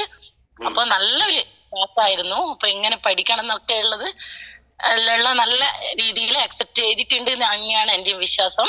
അപ്പൊ ഞാനും PSCക്ക് പഠിച്ചുകൊണ്ടിരിക്കുകയാണ്. അപ്പൊ ഞങ്ങൾക്ക് അവിടുന്ന് സാറ് പറഞ്ഞു തരും 25 minutes ആണ് ഇരിക്കേണ്ടത്. അപ്പൊ അതൊക്കെ ഞാൻ ഇവനും പറഞ്ഞു കൊടുക്കലുണ്ട്. പക്ഷെ എന്തോ ഇപ്പൊ നല്ലൊരു ലെവലുള്ള കുട്ടിയായിരുന്നു. പക്ഷെ ഇപ്പം കുറച്ചെന്തോ മറ്റുള്ള കുട്ടികളോട് ഇതായിട്ട് എന്തോന്നറിയില്ല, ഇവൻ തീരെ ഡൗൺ ആയിട്ടല്ല. അപ്പൊ അതിന്റെ ഒരു എല്ലാ രക്ഷിതാക്കളെ പോലെ വലിയൊരു ആശങ്കയിലുള്ളത്, ഭയങ്കര മാനസിക സമ്മർദ്ദം ഒക്കെയാണ്. അപ്പൊ സ്കൂളിൽ തന്നെ ഇവനെ കൗൺസിലിങ്ങിനെല്ലാം വിട്ടിന്. അപ്പൊ എന്നാലും കുട്ടികളെ കാണും ഇപ്പൊ രക്ഷിതാക്കൾക്കാണ് ഭയങ്കരം. ഞങ്ങള് കുറെ രക്ഷിതാക്കൾ പരസ്പരം ഒന്നും പറയണ്ട, അവരെന്തെങ്കിലും ചെയ്യും, അങ്ങനെയൊക്കെയുള്ള ഒരു മൈൻഡിലാണ് ഞങ്ങൾ ഉള്ളത്. അപ്പൊ നല്ല സ്നേഹത്തോടു കൂടിയാണ് നിൽക്കുന്നത്. എങ്ങനെയാണ് ഇടപെടേണ്ടത് ഒരു ഐഡിയ കിട്ടിയല്ലോ. നിങ്ങൾ ഇനിയെങ്കിലും പറയണ്ട, അപ്പൊ നല്ലൊരു ക്ലാസ് ആയിരുന്നു. Thank you. ഈ ക്ലാസ്സിൽ ജോയിൻ ചെയ്യാൻ പറ്റിയത് തന്നെ വലിയൊരു സന്തോഷമുണ്ട്. ഈ അയച്ചു തന്ന സുഹൃത്തിനെ പ്രത്യേകം നന്ദി അറിയിക്കുന്നു. ഈ ക്ലാസ് എടുത്ത സാറിനും എന്റെ ഹൃദയംഗമായ നന്ദി. കുട്ടികളിലേക്ക് ട്രാൻസ്ഫർ ചെയ്യുന്നുള്ള കാര്യം ഓർമ്മിക്കുക. Thought can travel. സോ നിങ്ങൾ എന്ത് നെഗറ്റീവ് പറഞ്ഞാലും that will affect your child. Please be very careful. Okay thank you sir. സാറേ, എനിക്ക് തോന്നുന്നു ഒരു പേരന്റ്സിന് ഒരു പേരന്റിങ്ങിന്റെ ഒരു ക്ലാസ് വെക്കുന്നത് കുറെ കൂടി ബെറ്റർ ആയിരിക്കും. Exclusive for parents. They don't know how to deal. വലിയൊരു പിന്നെ ആൾക്കാരുടെ റെസ്പോൺസ്. ഓക്കെ മേഡം പറഞ്ഞു. ഹലോ, യെസ് ചോദിച്ചോളൂ. അവതേച്ചിന്റെ അമ്മേനും മാനന്തേരിയിൽ. ഓക്കെ പറഞ്ഞോളൂ പറഞ്ഞു. അവന് കണക്കില് കുറച്ച് വിഷമാണ്. ഒരാളെ സംസാരിക്കും. എന്താണ് കണക്കിന് കുറച്ച് വിഷമാണ്. അതെന്തെങ്കിലും പറഞ്ഞുതരാം. കണക്കിന് വിഷമം എന്ന് പറയുന്നത് നമ്മൾ കൊടുക്കുന്ന ആദ്യത്തെ സെറ്റ് ഒരു മൈൻഡിന് കൊടുക്കുന്ന ഒരു ചിത്രമാണ് കണക്ക് വിഷമം. ലോകത്തിലെ ഏറ്റവും എളുപ്പമുള്ള വിഷയമാണ് ഈ പറയുന്ന കണക്കെന്ന് പറയുന്നത്. പക്ഷെ നമ്മൾ അങ്ങനെ കേട്ട് നമ്മുടെ ബ്രെയിൻ അങ്ങനെ റെക്കോർഡ് ചെയ്യുന്നുണ്ടാകും. അവനൊരു കാര്യം ചെയ്യും, അവന്റെ കണക്ക് മാഷോട് ഒന്ന് മേഡം കൂടെ പോയി അവരോട് സംസാരിക്കുക. അതിനുശേഷം ഇവനെ കുറച്ച് 2-3 കണക്കുകൾ അവൻ ചെയ്ത് പഠിക്കണേ. ഈ 2-3 കണക്കുകൾ ചെയ്ത് പഠിക്കുമ്പോൾ നിങ്ങളുടെ ബ്രെയിനിന്റെ സെൽസ് ന്യൂറോജെനിസിസ് എന്ന് പറയും, അത് വളരെ ഫാസ്റ്റ് ആയിട്ട് വളരും. പ്രത്യേകിച്ച് ഈ പറയുന്ന സ്പാൻ ഓഫ് ടൈം, ഈ പരീക്ഷയുടെ അടുത്താകുമ്പോൾ അതിന്റെ ട്രിഗർ കൂടും. അങ്ങനെ വരുമ്പോൾ നിങ്ങൾക്ക് പറ്റിയ രീതിയിൽ മാത്സ് ഇഷ്ടപ്പെട്ട് പഠിക്കാൻ പറ്റും. ഒരു സഹായം ടീച്ചറോട് അഭ്യർത്ഥിക്കുക. അവൻ നന്നായി മാത്സിൽ A+ വാങ്ങുന്നതായിട്ട് ഒന്ന് വിഷ്വലൈസ് ചെയ്യുക, അവനോട് പറയും. ശരി sir, thank you. Hello sir. ഞാൻ എന്റെ മോക്കിന്ന് ക്ലാസ്സിന് ജോയിൻ ചെയ്യാൻ പറ്റിയിട്ടില്ല. നൈറ്റ് ക്ലാസ് ഉണ്ടായിരുന്നു. ഇപ്പൊ അതുകൊണ്ട് ക്ലാസ് എടുക്കാനേക്കാളോ കൂട്ടാൻ പോകേണ്ടതുകൊണ്ട് കുറച്ചു നേരം ക്ലാസ്സിന് അറ്റൻഡ് ചെയ്യാനും പറ്റിയിട്ടില്ല. പിന്നെ അവക്ക് പൊതുവെ കുറച്ച് മടിയാണ്, കുറച്ചൊന്നല്ല കുറച്ചധികം മടിയാണ് പഠിക്കാൻ. പിന്നെ അങ്ങനത്തെ ഒരു ടെൻഷനോ കാര്യങ്ങളോ ഒന്നുമില്ല. എന്നാ ഞാൻ പഠിച്ചിട്ടില്ല എന്നുള്ള ഒരു ടെൻഷനോ ഒക്കെ ഉണ്ടാവതേ ഇല്ല. മടിയാണ്, വായിക്കാനിരിക്കാനും അല്ല. ഞാനിങ്ങനെ ഇപ്പൊ മാഷ ക്ലാസ് കേൾക്കുമ്പോ എനിക്ക് തോന്നുന്നു ഞാൻ ഒരുപാട് ഇങ്ങനെ ഫോഴ്സ് ചെയ്യലുണ്ട്, പഠിക്കൂ.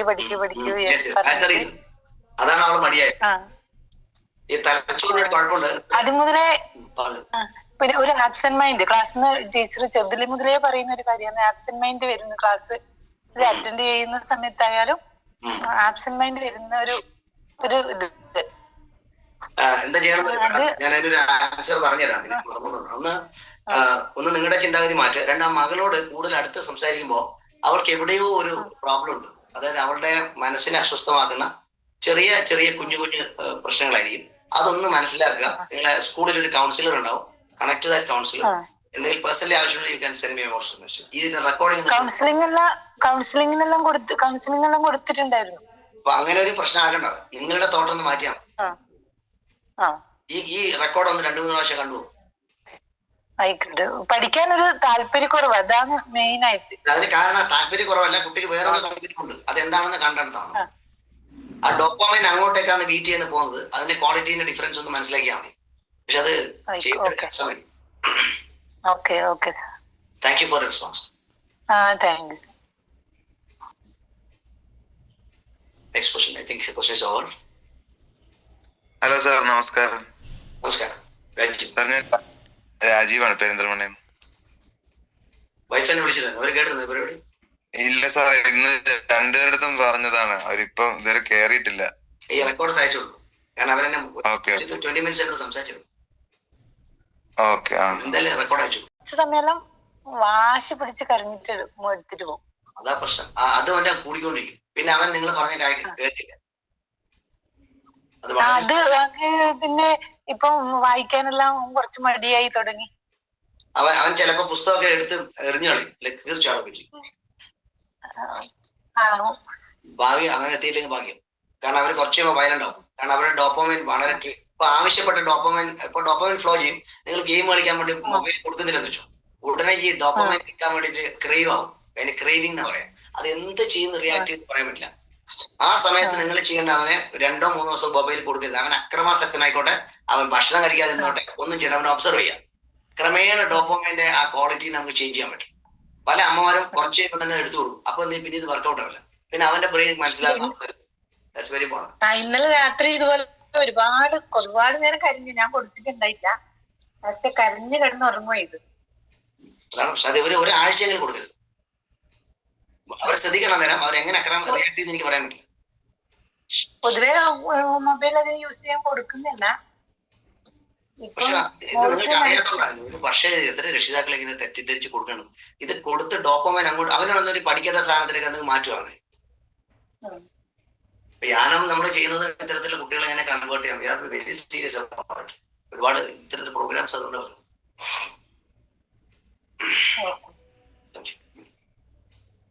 നമസ്കാരം.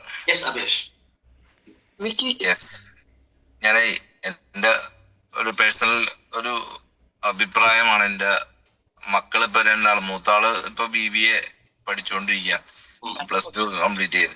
നമ്മുടെ ഈ കൊറോണയ്ക്ക് ശേഷം ഇവരിലുണ്ടായ ഒരു പഠനത്തിൽ ആ ചെറിയ ക്ലാസ്സുകളിലെല്ലാം ഫുൾ മാർക്ക് മേടിക്കുന്ന ഒരു രീതിയായിരുന്നു. ഈ 2021 ശേഷം ഈ മൊബൈൽ ഫോണിലൂടെയുള്ള പഠനത്തിന് വേണ്ടിയിട്ട് മൊബൈൽ കൊടുത്തതിന് ശേഷം പിന്നെ തിരിച്ച് അതേ ഒരു പഠന നിലവാരത്തിലേക്ക് എത്താൻ വേണ്ടി കഴിഞ്ഞിട്ടില്ല എന്നുള്ളതാണ് ഒരു വാസ്തവം.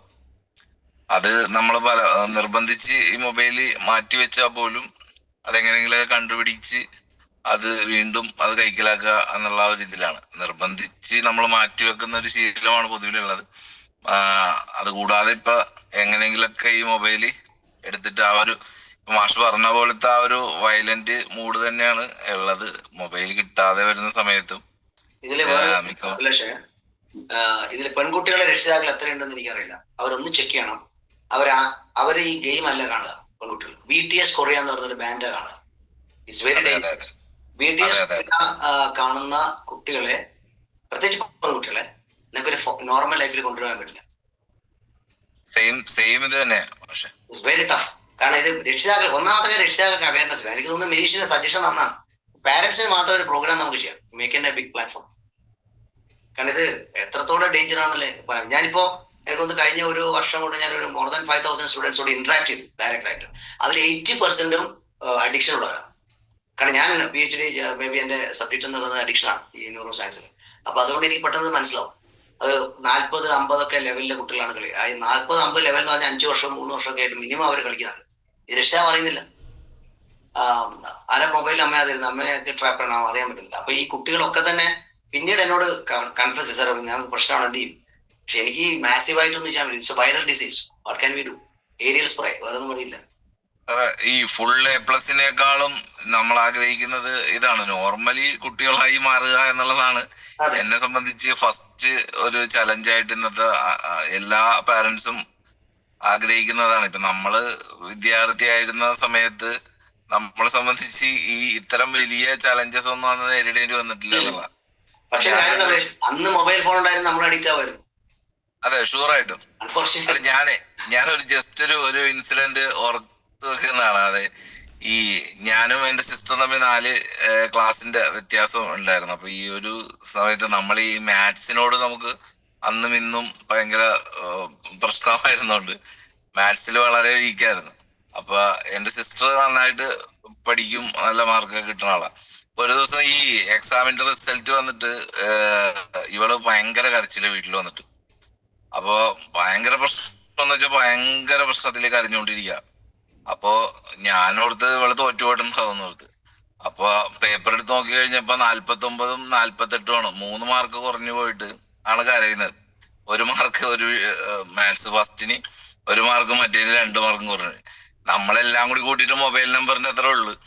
അപ്പൊ നമ്മൾ ആ വിഷയമായിട്ട് നിൽക്കുമ്പോഴാണ് ആളെ ഈ 3 മാർക്ക് കുറഞ്ഞതിന് കരയാം.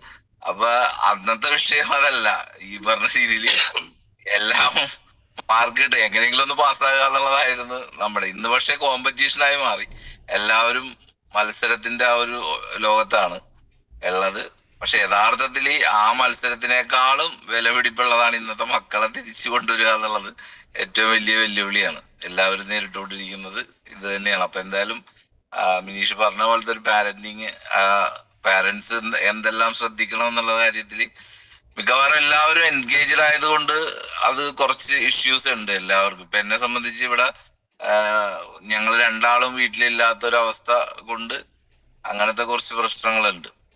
അപ്പൊ അതൊരു വിഷയം തന്നെയാണ്. മിക്കവാറും വീടുകളിലൊക്കെ അത്തരം പ്രശ്നമുണ്ട്. പറഞ്ഞ പോലെ ഒരു സൊല്യൂഷൻ ഗ്യാരണ്ടീഡ് ആണ്, ഉണ്ട്. പക്ഷെ നമ്മൾ എത്രത്തോളം അത് കോൺസ്പയർ വർക്ക് ചെയ്യുന്നില്ല. നോക്കാം. Any questions? മാഷെ, മക്കളെ പലരും അവരുടേതായ സ്റ്റാറ്റസ് സിമ്പിളാക്കി മാറ്റുമ്പോഴാണ് ഒരുപാട് പ്രശ്നങ്ങൾ വരുന്നത്. എന്റെ വീടിനടുത്ത് 4 ദിവസം മുന്നേ ഒരു 22 വയസ്സുള്ള പെൺകുട്ടി ആത്മഹത്യ ചെയ്തു.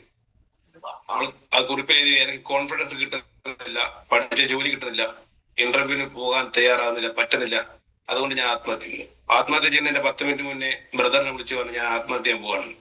കുട്ടികളുടെ മാനസികാവസ്ഥ അത്രത്തോളം ഭീകരാന്നുള്ളത് കുട്ടികളെ മാത്രം പറയാം. ഇന്നിപ്പോ കോൺഫിഡൻസ് ഗ്രൂപ്പിന്റെ ആൾ ആത്മഹത്യ കോഫിയുടെ മരിച്ച പോലെ അതിനെ കുറിച്ച് റിസർച്ച് ചെയ്തുകൊണ്ടിരിക്കുന്നത്. ഹൗ ഇറ്റ് ഈസ് ഹൈ പ്രൊഫൈലുള്ള ഹൈ സമ്പന്നന്മാരൊക്കെ പെട്ടെന്ന് വയ്ക്കാൻ വേണം. ഈ സെയിം ഡോപ്പമൈൻ പ്രശ്നമാണ്. നമ്മുടെ ബ്രെയിൻ ആണ് ഈ പ്രശ്നം ഉണ്ടാക്കുന്നത്. ഞാൻ ഒറ്റപ്പെടും, എന്നെ എല്ലാവരും വെറുക്കും, ഞാൻ തെറ്റ് ചെയ്യുന്നൊക്കെ തോന്നുന്ന ചില തെറ്റായ ഇൻഫർമേഷൻ കൊടുക്കുന്ന വിധത്തിലേക്ക് BTA ട്രിഗർ ചെയ്യും. ഞാനിപ്പോ എന്റെ റിസർച്ചിന്റെ അത് കൺസൾട്ടേഷൻ വരുമ്പോഴേക്ക് അത് വരും. അപ്പോഴെനിക്ക് മനസ്സിലാവുന്ന exactly we can predict who is die. നമ്മൾ ശരിയാക്കണം. എനിക്കറിയാം ഇപ്പൊ എത്ര പേരെ പിടിക്കുന്നറിയില്ല. 110 ആണെങ്കിൽ മേ ബി അവരുടെ കുട്ടികളൊക്കെ നമുക്ക് മാറ്റിയെടുക്കാൻ പറ്റും. 100%, not 99. So a strategy is there.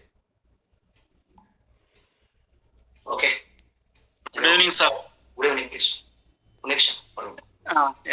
ഞാൻ യാനത്തിൽ രാവിലെ എല്ലാ ദിവസവും പങ്കെടുക്കുന്ന ഒരാളാണ്. എല്ലാ ദിവസവും ഇല്ലെങ്കിലും അധിക ദിവസം പങ്കെടുക്കുന്ന ഒരാളാണ്. അപ്പൊ ഞാൻ അതിന്റെ ഭാഗമായിട്ട് ഇന്ന് കുറച്ച് ആൾക്കാർക്ക് ഇതിന്റെ ലിങ്കും കാര്യങ്ങളൊക്കെ കൊടുത്തിന്. നിലവിൽ ആരും കേറിയിട്ട് കാണുന്നില്ല. എന്റെ മക്കളും ഞാനും വൈഫും കൂടിയാണ് ഇപ്പൊ ഈ പരിപാടി കണ്ടത്. അപ്പം മോൻ +2 ആണ്, ഒരാള് 9ാം ക്ലാസ്. ഒരാൾ ഇപ്പൊ അടുത്തുണ്ട്. മകനാ, ഞാൻ കൊടുക്കാം. ഹേമന്ത്. ഹേമന്ത് +1 ആണോ? +2. ഏതാ, സയൻസ് ആണോ ആർട്സ് ആണോ, ഏതാണ്? കൊമേഴ്സ്? സയൻസ്. ഓക്കെ. എന്താ ഡ്രീം? Watts your dream? അങ്ങനെയൊന്നുമില്ല. വെരി ഗുഡ്, കുഴപ്പമില്ല. ഈ ഞാൻ പറഞ്ഞ ക്ലാസ് കേട്ടിരുന്നോ? കേട്ടായിരുന്നു. എന്ത് തോന്നുന്നു നിങ്ങൾക്ക്? ഈ പഠനവുമായി ബന്ധപ്പെട്ട് ഇത്തരത്തിലുള്ള പ്രശ്നങ്ങളൊക്കെ ഉള്ളതന്നല്ലേ? അതെ. എന്താണ് മോന് തോന്നുന്നത്? എന്താണ് ഈ ഒരു സൊല്യൂഷൻ? നിങ്ങളുടെ തലമുറ എന്ത് ചിന്തിക്കുന്നു പറയാൻ വേണ്ടിയിട്ടാ. അങ്ങനെയൊന്നും പറയാനില്ല. നിങ്ങൾ എത്ര മണിക്കൂർ പഠിക്കുന്നുണ്ട് ഇപ്പൊ ഒരു ദിവസം? ഞാൻ കുറച്ചേ പഠിക്കില്ല, കുറച്ച് സമയം. അത് കഴിഞ്ഞാണ് നിങ്ങൾക്ക് പഠിക്കാൻ താല്പര്യം കുറയുന്നതാണോ, ശ്രദ്ധ കുറയുന്നതാണോ, എന്താ സംഭവിക്കണേ? ഞാൻ 10 വരെ മര്യാദക്ക് പഠിച്ചോണ്ടിരുന്ന. പിന്നെ എന്ത് പറ്റി? പിന്നെ +1 ആകുമ്പോഴേക്ക് ഒരു ഫോൺ മേടിച്ച്. പിന്നെ ചോദിക്കുന്നോണ്ട് നമ്മളിത് പ്രശ്നമൊന്നുമില്ല, നമ്മളെല്ലാം കുടുംബമായി കണ്ടാൽ മതി. എന്താണ് മോൻ അത് കൂടുതൽ കാണുന്നത്? ഗെയിമുകളാണ്? അങ്ങനെ ചോദിച്ചാല് പൈസ എങ്ങനെ ഉണ്ടാക്കാന്നല്ലേ. അത് നല്ല കാര്യമാണ്. അതിൽ എന്താണ് ഈ നോക്കുന്നത്? പൈസ ഉണ്ടാക്കാൻ പറ്റുന്ന യൂട്യൂബിൽ കാണോ, അല്ലെങ്കിൽ ഏത് മേഖലയിലാണ് മോൻ നോക്കുന്നത്? ഞാൻ ട്രേഡിങ്, ഡ്രോപ്പ് ഷിപ്പിങ്.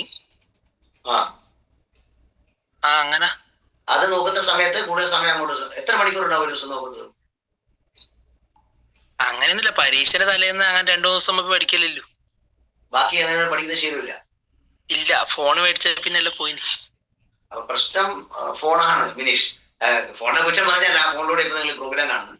പക്ഷെ എനിക്ക് തോന്നുന്നു മോനെ നിർബന്ധമായും അതിൽ നിന്ന് ഇതൊക്കെ ചെയ്യുന്നതൊക്കെ നല്ല കാര്യങ്ങളാണെങ്കിൽ പോലും ഇത് സിനിമ കണ്ടാലും ഒരു മേ ബി ഒരു ഗെയിം ആയാലും ഒക്കെ ബ്രെയിനിന്റെ dopamine flow is same, quality മാത്രമേ വ്യത്യാസമുണ്ടാവും. അതിലേക്ക് നീ അട്രാക്ട് ചെയ്യും. അപ്പൊ നിന്റെ വിജയത്തിന് പറ്റുന്ന കാര്യത്തിലേക്ക് മാത്രം മാറ്റി വെക്കുക. ഏതായാലും എക്സാം സമയത്തെങ്കിലും അത് ഒഴിവാക്കുക. എന്തായാലും 3 വർഷം പഠിച്ച പല ചോദ്യങ്ങളും പരീക്ഷ കിട്ടാതിരിക്കില്ലേ? അന്നൊരു നിരാശയുണ്ടാവും. അത് വലിയ പാടാണ്. ഞാൻ പഠിച്ചിരുന്നെങ്കിൽ എന്ന് എപ്പോഴും ഓരോ പരീക്ഷയ്ക്ക് മുമ്പ് ചിന്തിക്കും. അടുത്ത പരീക്ഷ വന്നു. ശരിയല്ലേ? മോന്റെ പേരെന്താ? ഹേമന്ത് തുറന്ന് സംസാരിച്ചതിന് ഹേമന്തിന് വളരെ താങ്ക്സ് ഫ്രം മേനം.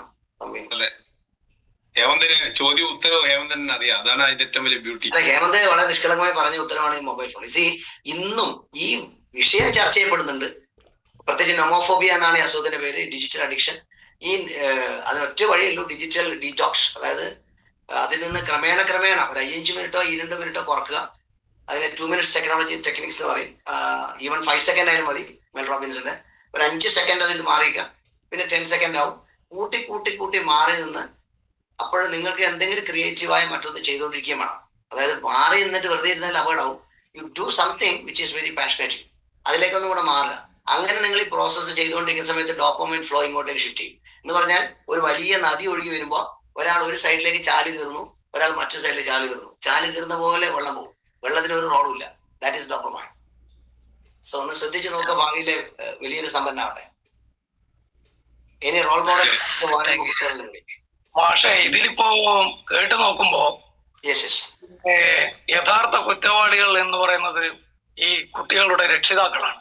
പലരും അഭിപ്രായം പറഞ്ഞ് കേട്ട് എല്ലാവരും പറഞ്ഞതിലും കാര്യം കുട്ടികൾക്ക് ഈ മൊബൈൽ ഫോൺ വാങ്ങിക്കൊടുത്ത് രക്ഷിതാക്കളെയാണ് നമ്മൾ കുറ്റം പറയുന്നത്. അവർക്കാണ് യഥാർത്ഥത്തിൽ ഈ ക്ലാസ് കിട്ടേണ്ടത്.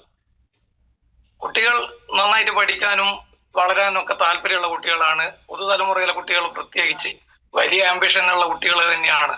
പക്ഷെ അവർക്ക് ഈ മൊബൈൽ ഫോൺ വാങ്ങിച്ചു കൊടുത്ത് ഒരു പൊങ്ങച്ചത്തിന് അയൽപക്കത്തെ വീട്ടിലെ കുട്ടിക്ക് മൊബൈൽ ഫോൺ ഉണ്ട്, എന്റെ കുട്ടിക്കും ഒന്നില്ലാത്തതിൽ കുറച്ചിലാന്നുള്ള തോന്നല്.